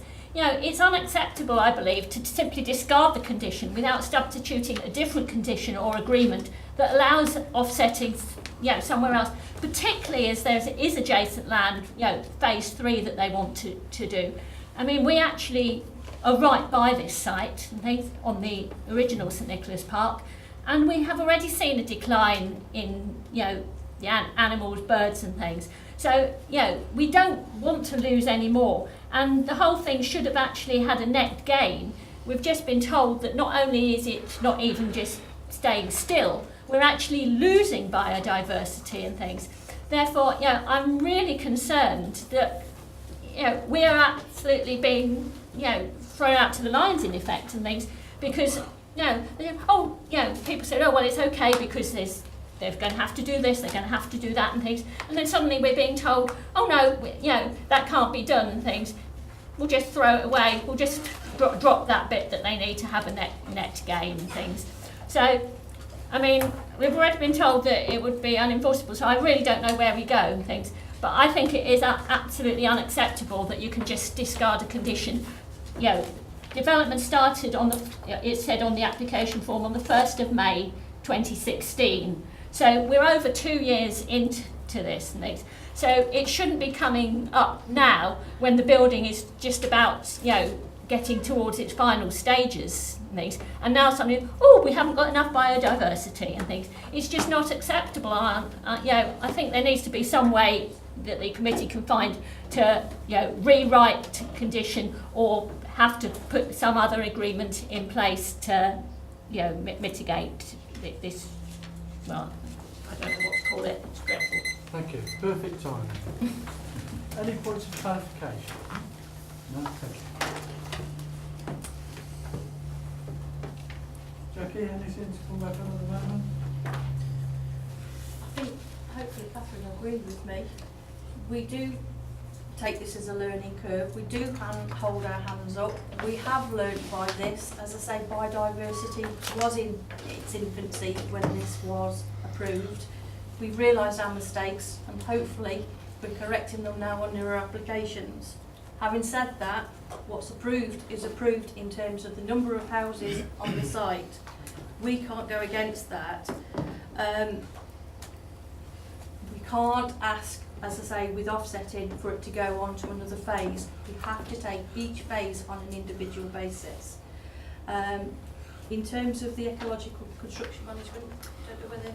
Yeah, it was actually the developer that highlighted it to us when he submitted the plans to us in conjunction with the condition about the biodiversity. So the condition and the plans that were submitted as part of the rest of the condition then highlighted the fact that there was a small loss of biodiversity, and the condition itself didn't allow anything else to happen. And that's why because there isn't a mechanism for anything else to happen, he highlighted the fact that it was impossible for him to meet the condition, which is why he submitted this application. all we can do is to try and negotiate with them. We haven't got any mechanism to make them do anything else on any of the other sites, but we can try and negotiate as part of the development, the phase 3 of the development that we are still doing. Okay, thank you. Okay. Not a clarification, I thought we were getting into debate, sorry. Can I, to enable debate to take place, In a long time. move the recommendation, which is to grant permission subject to a deeded variation to the original legal agreement. Is that seconded? Seconded. Councillor Wilson. Thank you, Chair. Sorry, apologies for jumping again. Because I was trying to focus on what you were saying, because I think I might need a bit more clarification on this biodiversity thing. Yeah. So, if I'm getting it right, now, initially we had where we were saying you have to try and provide a betterment within the site. Mm-hmm. Now they've said they can't do that. Mm-hmm. Rules have changed. Mm-hmm. So we're now looking at trying to provide a contribution for it to be done off-site. Okay. Mm-hmm. So what happens if, and there's all these other sites around it, Yeah. if all the other sites there amongst Mhm. them all have this condition in or apply to have this condition, Yeah. they say we can't mitigate the biodiversity in here, you then end up with a domino effect where it keeps going on throughout the sites. You could end up then mitigating an impact in St Nicholas, and I'm taking it to the extreme, in Poplar Ward. Yeah. How is that mitigating ultimately the wrong or the harm which is being caused by this development? That's where I'm struggling to try and see how we get past this, because there isn't a harm. How are we going to try and make it better elsewhere? Go back a little bit, I think. The history of biodiversity offsetting is that Warwickshire County Council actually acted as a pilot throughout the country into the new legislation. So that was mainly through the County Council, but we obviously have our own parks section here who can do the same thing. So in the other districts, it was the County Council that did the calculations on behalf of the districts. In here it was our district, so they worked together on that. If you remember the history of all the applications up to the north of Nuneaton, both Bellway phases, phase 1 and phase 2, were one of the earliest developments that came forward. I think I'm right in thinking there's not even a condition on phase 1, because that was at a time when we weren't looking for biodiversity to be even measured, let alone any offsetting. So when we first started to look at biodiversity offsetting, we came up with this sort of condition, which said that they should be able to do it on site. This and other developments have led us not to use this condition anymore. We either use a different condition, or Wendy will know because she puts it in most of the legal agreements, we've now put it into the legal agreement as well. So it's covered in that way. Generally speaking, we wouldn't ask for offsetting unless we controlled the land where the offsetting was going to. So in the instance of the site, you may remember up Mansetton Road, the old reservoir site, we did ask for some offsetting monies, but that's being spent on our land. And that's quite that's quite likely to happen now, where we ask for offsetting monies for sites not within the application site, and it is likely to be our land.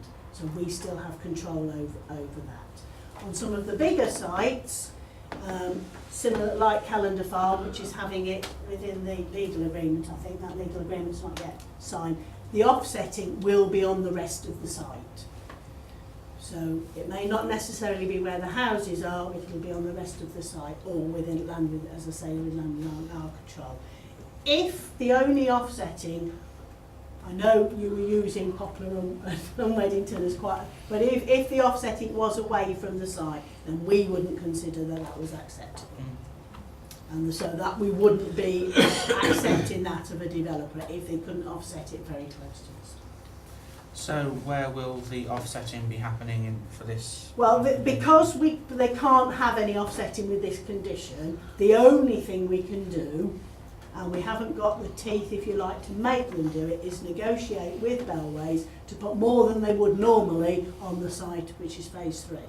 But that's subject to the application meeting all the other technical things enough to bring it to committee in the first place with the recommendation of approval, and we haven't got to that stage. So basically, So- we're up a gum tree. So it may well be that on phase 2 we don't get any offsetting for the little bit of loss that's now come to light when they submitted the details in light of this condition. So yes, we accept that the condition itself didn't allow for that offsetting, or didn't allow for any mechanism to offset any loss. Okay, any other member? Councillor Bowman. How much of a loss is it? Can you quantify it in any way at all? What happens is when they obviously what they look is at the biodiversity as the site is a greenfield site, and what the biodiversity would be as a developed site. So they're allowed to count gardens in that. Because I was going to make Contrary a to what point. Councillor Condicourse says, I have a fox visiting me recently. I don't know whether you've seen it around in my garden. Yeah. So some gardens will have the gardens are allowed to be included in that, and any open space, either incidental open space, such as the suds that run through the site here, the drainage areas, or formal play and open space. Some of that is also allowed in part of the calculation. Councillor Condicore's quite right. If you look at the plan is quite dense. It doesn't include great areas of open space because there's quite a bit of open space in phase 1. So there is a loss. Only it strikes me that the density on this is because the houses are close together. Yes. But they still have gardens. They do. And the gardens, all right, there's fences in between, but the biodiversity occurs over any green space and trees develop and so on.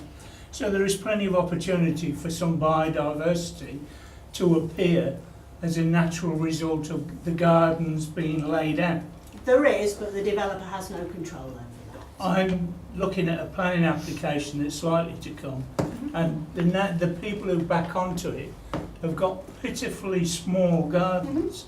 And this goes back to the 1950s and 60s, if you like. Really small, and if you compare the size of the houses to the gardens here, I'm not saying it's generous, but it is more than my near neighbour has, and he's complaining about a development at the other side of his fence, which will remove a lot. But it just strikes me that you can get carried away by what appears to be density. This isn't even in colour. It's not offering that comfort, if you like, of seeing where green space is in terms of people's gardens. You can see how dense it is. Councillor Condicore, you've already spoken, thank you. Any other member? No? In that case, the recommendation to grant planning permission subject to a deed of variation to the original legal agreement been moved and seconded. All those in favour of that?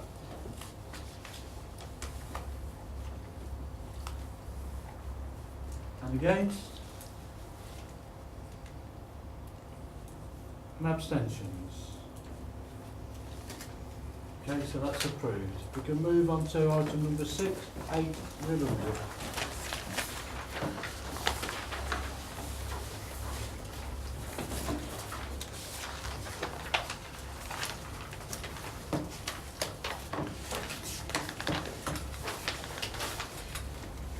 The tree is situated within the rear garden and forms one of a row of lime trees to these rear gardens, separating the gardens from the railway line. The application does not state the reasons for felling the tree, but the agent has not advised on the application form that is because the trees are either diseased or causing damage to buildings or drains. A letter of support from a neighbour has advised that the trees are dropping leaves and making washing and paving slimy and sticky. See from the screen, this is a shot from obviously the street. This is the street there. This particular tree is in the back garden there. In relation to visual amenity, The tree preservation order was placed on these trees before the houses were built, as it was considered that these were mature specimens of good quality and visual amenity, and gave a visual screen between the houses and the railway line behind it. It also considered the age, condition and remaining life expectancy and function within the landscape. The trees, as you can see, can still be seen between the houses. National Planning Practice Guidance states that if the tree loss would have a significant impact on the local landscape, then the tree warrants protection.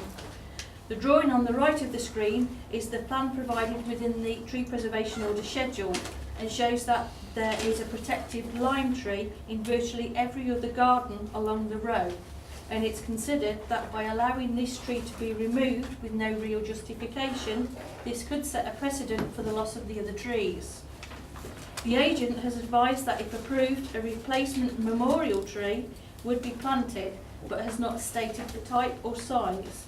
It's considered that it would take many years for a replacement tree to give the same amenity value as per the existing area.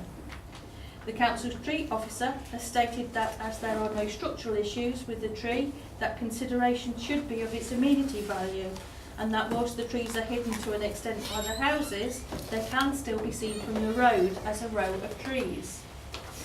The council's tree officer also suggests that by doing some work to the tree, that this could address some of the issues felt by the neighbour, and it would likely be that the removal of epicormic growth for up to 4 to 5 metres and a crown thin of 25% may assist with some of the issues. However, this would need to be applied for under a separate application. In conclusion, it's considered that the loss of an individual tree may not have significant harm. However, this could lead to the loss of the whole row, which cumulatively would be detrimental to the overall visual amenity of the area. The implications for the loss of this tree are wider, especially if the trees on the railway embankment were removed, which is outside of the council's jurisdiction, which would mean that there would be no screening to the railway line. It's also considered that works to the tree should be considered and applied for, as this may, as I say, address the issues, the reasons for the request for the tree's removal. In conclusion, it's considered that legislation weighs against the removal of the tree and suggests that the proposed work should be refused. Thank you, Chair. Jackie. Mr. Skelton.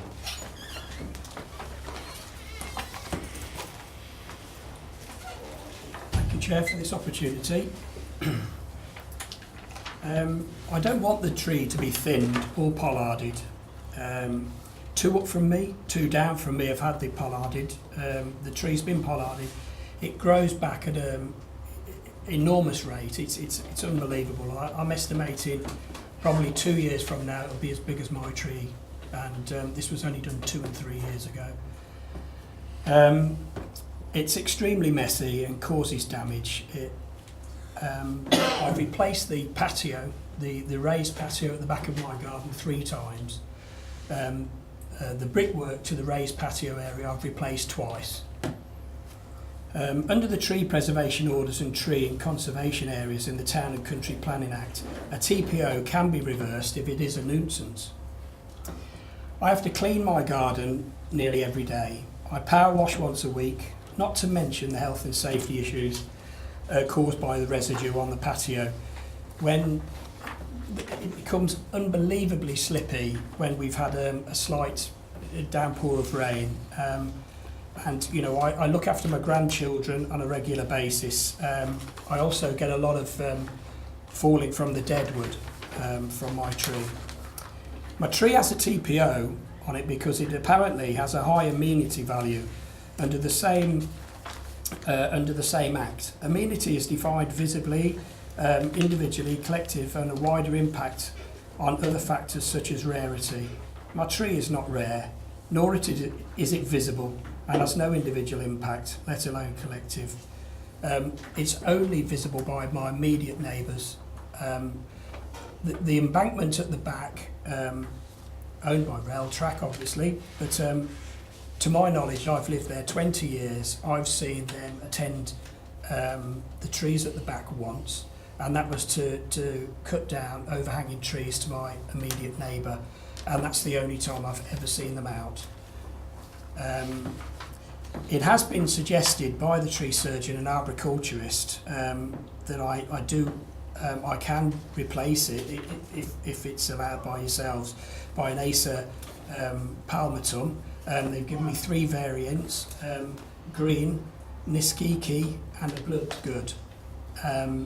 Now, you know, if this goes ahead, this is going to cost me the best part of £2,000.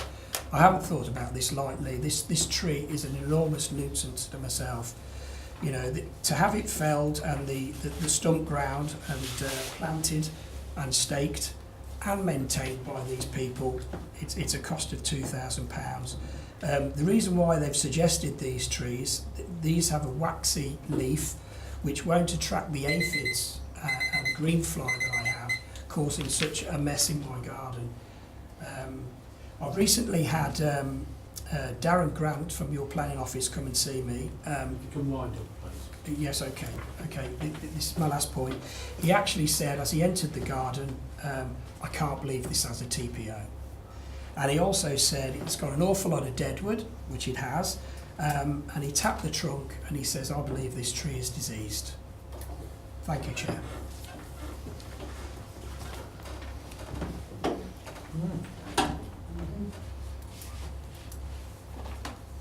Miss Skelton.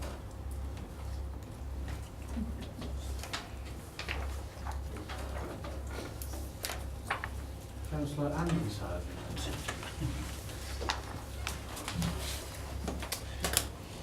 Thank you, Chair. Just want to back up the points that Mr Skelton has said, and really we're talking about replacing the tree here. We're not talking about removing the TPO. As Mr Skelton said, he will replace the tree with a tree of the tree officer's choice. What I've done is took some pictures from Mr Skelton's patio door, because the picture that you're looking at on there shows some trees at the back, but as you'll see from that picture, the trees are actually on the embankment of the railway. Okay, so Mr Skelton's tree, which if you look on there, which is there, if you can't see it, you know, doesn't visually impact over the top of the house. Okay, the other point, so the only amenity really is to the people, is to Mr Skelton and his 2 neighbours, because nobody else can actually see it, because at the back there's no access. From the other side of the fence, it's actually a brook. Then you go up an embankment, and it's the railway line. So, and that's obviously covered by, you know, anybody using the train can't see the tree, basically because of the trees on the embankment. There's quite a lot of deadwood on there. It's not a brilliant picture, but that just shows that there is actually deadwood on there, as the Darren Grant said at the time. That's another picture just looking over the fence of Mr Skelton's back property, so you can see that there is actually nothing there. Nobody can actually get down there because there's a brook. Okay. On this sort of the picture here of actual Ribbon Brook in the papers, Mr Skelton's property is good 3/4 of the way down. There's 1, 2, 3, 4 properties where people will actually have to drive past. It's not overlooked at the front because number 13 is set at an angle with no side window. And there is nothing, you know, you've got the Pingles at one end, and you've got another brook at the other end. Okay, so based on that, you know, we can't see where the amenity is, because actually in the papers that were given, it says there's a significant amenity to the general public. Well, there is no access to the general public. You know, the only 2 people that have seen this tree are Mr Skelton and his 2 neighbours.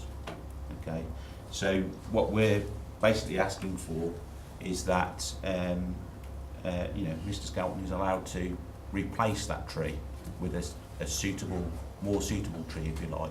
Okay, so it's not about removal of a TPO. Okay. The pictures are there if anybody wants to look at that. Thank you. Are there any points of clarification? I'm conscious I didn't ask the same thing of the previous speakers. So, is there any points of clarification to either? Can I just ask on the trees up there, is that the last one, number 5? Is that not in a garden? Sorry, point of clarification to the speakers. Sorry. You could ask him, but you're not speaking. That actual picture there just shows that nearly all them trees there that are in that picture, it looks like, doesn't it, if you take them 5 trees down, that there'll be nothing there. But in fact, there'll be all the trees up the embankment. So it doesn't, if you took them 5 trees out, it wouldn't make much difference to what's there. And even if the railway company came along, chopped all the trees down on the embankment, it wouldn't make any difference. The tree that's in Mr. Skelton's garden wouldn't stop you being able to see up the embankment, because the actual crown of the tree is too high. Okay, because that picture there shows you can't even see the crown of the tree there. But if that was all removed in the unlikely event, that tree isn't going to screen Mr. Skelton's property from the railway line. Okay, thank you. Any other points of clarification? No. Jackie, anything else? Any background? Jim? Oh, sorry. You haven't moved it. Oh, no. Well, Go I on. don't have to, as the chairman, move every item to enable debate to take place. It's legal people telling me to do that. To enable debate to take place, can I move the recommendation, which is to refuse the tree works for the reasons of printed? Is that seconded? Yes. Any member? Councillor Tandy. Thank you, Chair. I do have some sympathy for Mr. Skelton, because lime trees are notorious for the mess they make everywhere. I'm looking basically on this report at the 2 bottom paragraphs on page 115, and the one point that I would make on those, the first point I would make is that the TPO was put on to protect the trees during construction of the houses, as they had significant amenity value at that time. The trees are now hidden somewhat by the housing, but can be seen as a line of trees from the roadway, a very, very small roadway on a very small, what we could jokingly call an estate.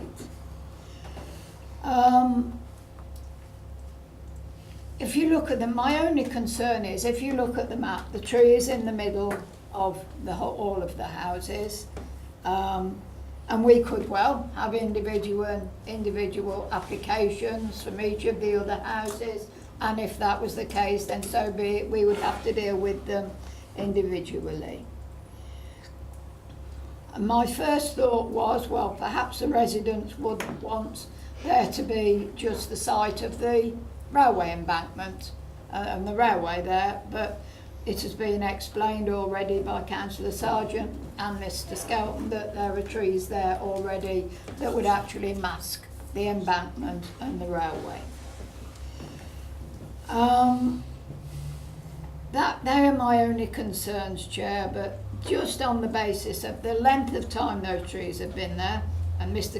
Skelton says he's lived there 20 years, which I suspect is how long ago the houses were probably built. Certainly, in my knowledge, that's how long they've been there. But I would support this application to remove that tree, Chairman. As I said, if we get applications from the other residents, then so be it. I'm concerned that a council officer has said that the tree is diseased. There is nothing in the report that mentions that, and perhaps it would have been useful if that had happened. If it is diseased, then I rest my case about not supporting the recommendation and asking that we agree the trees be removed. The tree be removed. Thank you. And in regards to the point about what the officer was alleged to have said, I would appreciate some sort of correspondence to come into myself or the senior officers to say that, because As far as I'm concerned, it's anecdotal. Yeah. And there's nothing, in fact, it's kind of the opposite that's in the report, so it gives me some concern. If you're saying- Unfortunately, my if daughter you- should have been It here. gives me some concern if you're saying an officer has said the opposite to what the report is. There is, There is actually a picture. Councillor Sargent, Yeah. Councillor Beaumont. Chairman, I'm actually in favour of allowing the tree works to be done. It strikes me that the amenity value that they were trying to preserve at the time they put the TPO on was immediately obliterated by the presence of the houses. I really can't see what was being preserved when they put that order on. And it's been a real nuisance ever since, I imagine, to everyone who has a lime tree in their garden. And if it does create a domino effect, there'll be a lot of happy people along the row, I imagine. So I'll be voting against the recommendation of the officers, and hopefully we move on to allow it. Thank you. Any other member? No? In which case, I mean, I take a different view on it, in as much as it's not just about the visual amenity of trees, and perhaps if Councillor Condon had chosen to go because of, you know, perhaps other things of greater importance for him, but who knows. But trees contribute a lot to the environment and stuff, and particularly with the railway line. And it's being replaced. And, you know, it's 20 years ago, but anybody buying them houses at the time would have been aware that there was tree preservation orders attached to them for specific reasons. And to me, on balance, I think they provide more amenity, both visually, although I accept it's restricted from the road, and environmentally. So, you know, it's one of those things that people have the different viewpoints on. And in regards to whether other applications come in, well, we're dealing with this one on its own merits. All I'll say is we have had various and numerous applications at this committee, but they were mainly in relation to conifers, which are pretty much a very tall weed. Now come on, they make a contribution. They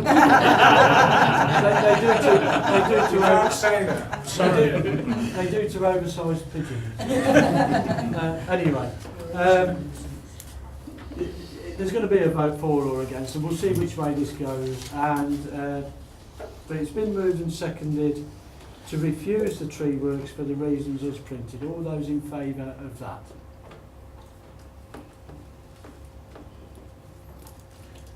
And against?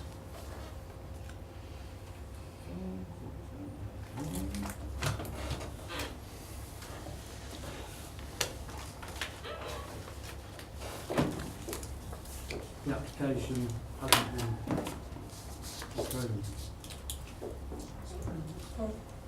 Thank you. Councillor Graham? May I move that we do approve the application? It's a direct opposite, isn't it? On what planning grounds, Councillor Graham? On planning grounds that the previous preservation order was put in place just for the building period, and that the tree is going to be replaced by the residents, so there's no real negative effects.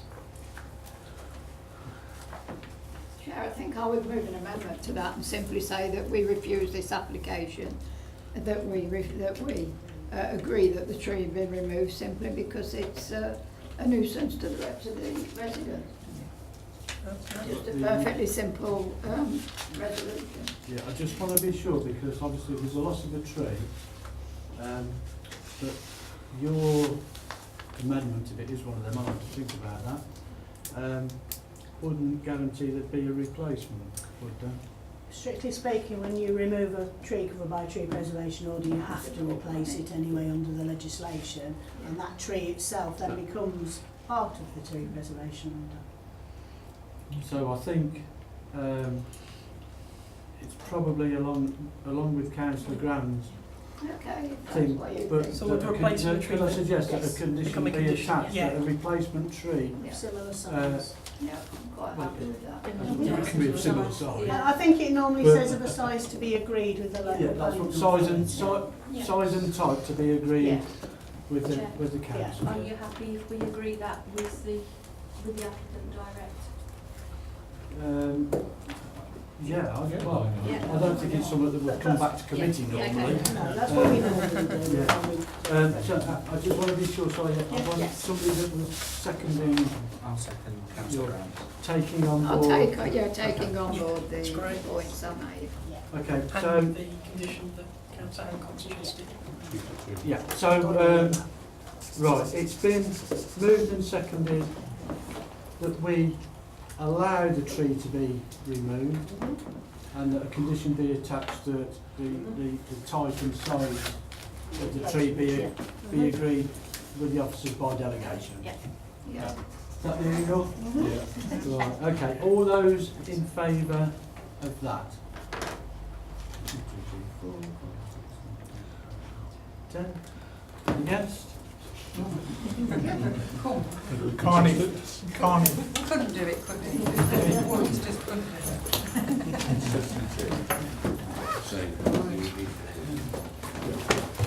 Okay, we don't have any urgent items. Can I thank you very much for your attendance? I thought it was an excellent meeting today and declare the meeting closed. Thank you, Chairman.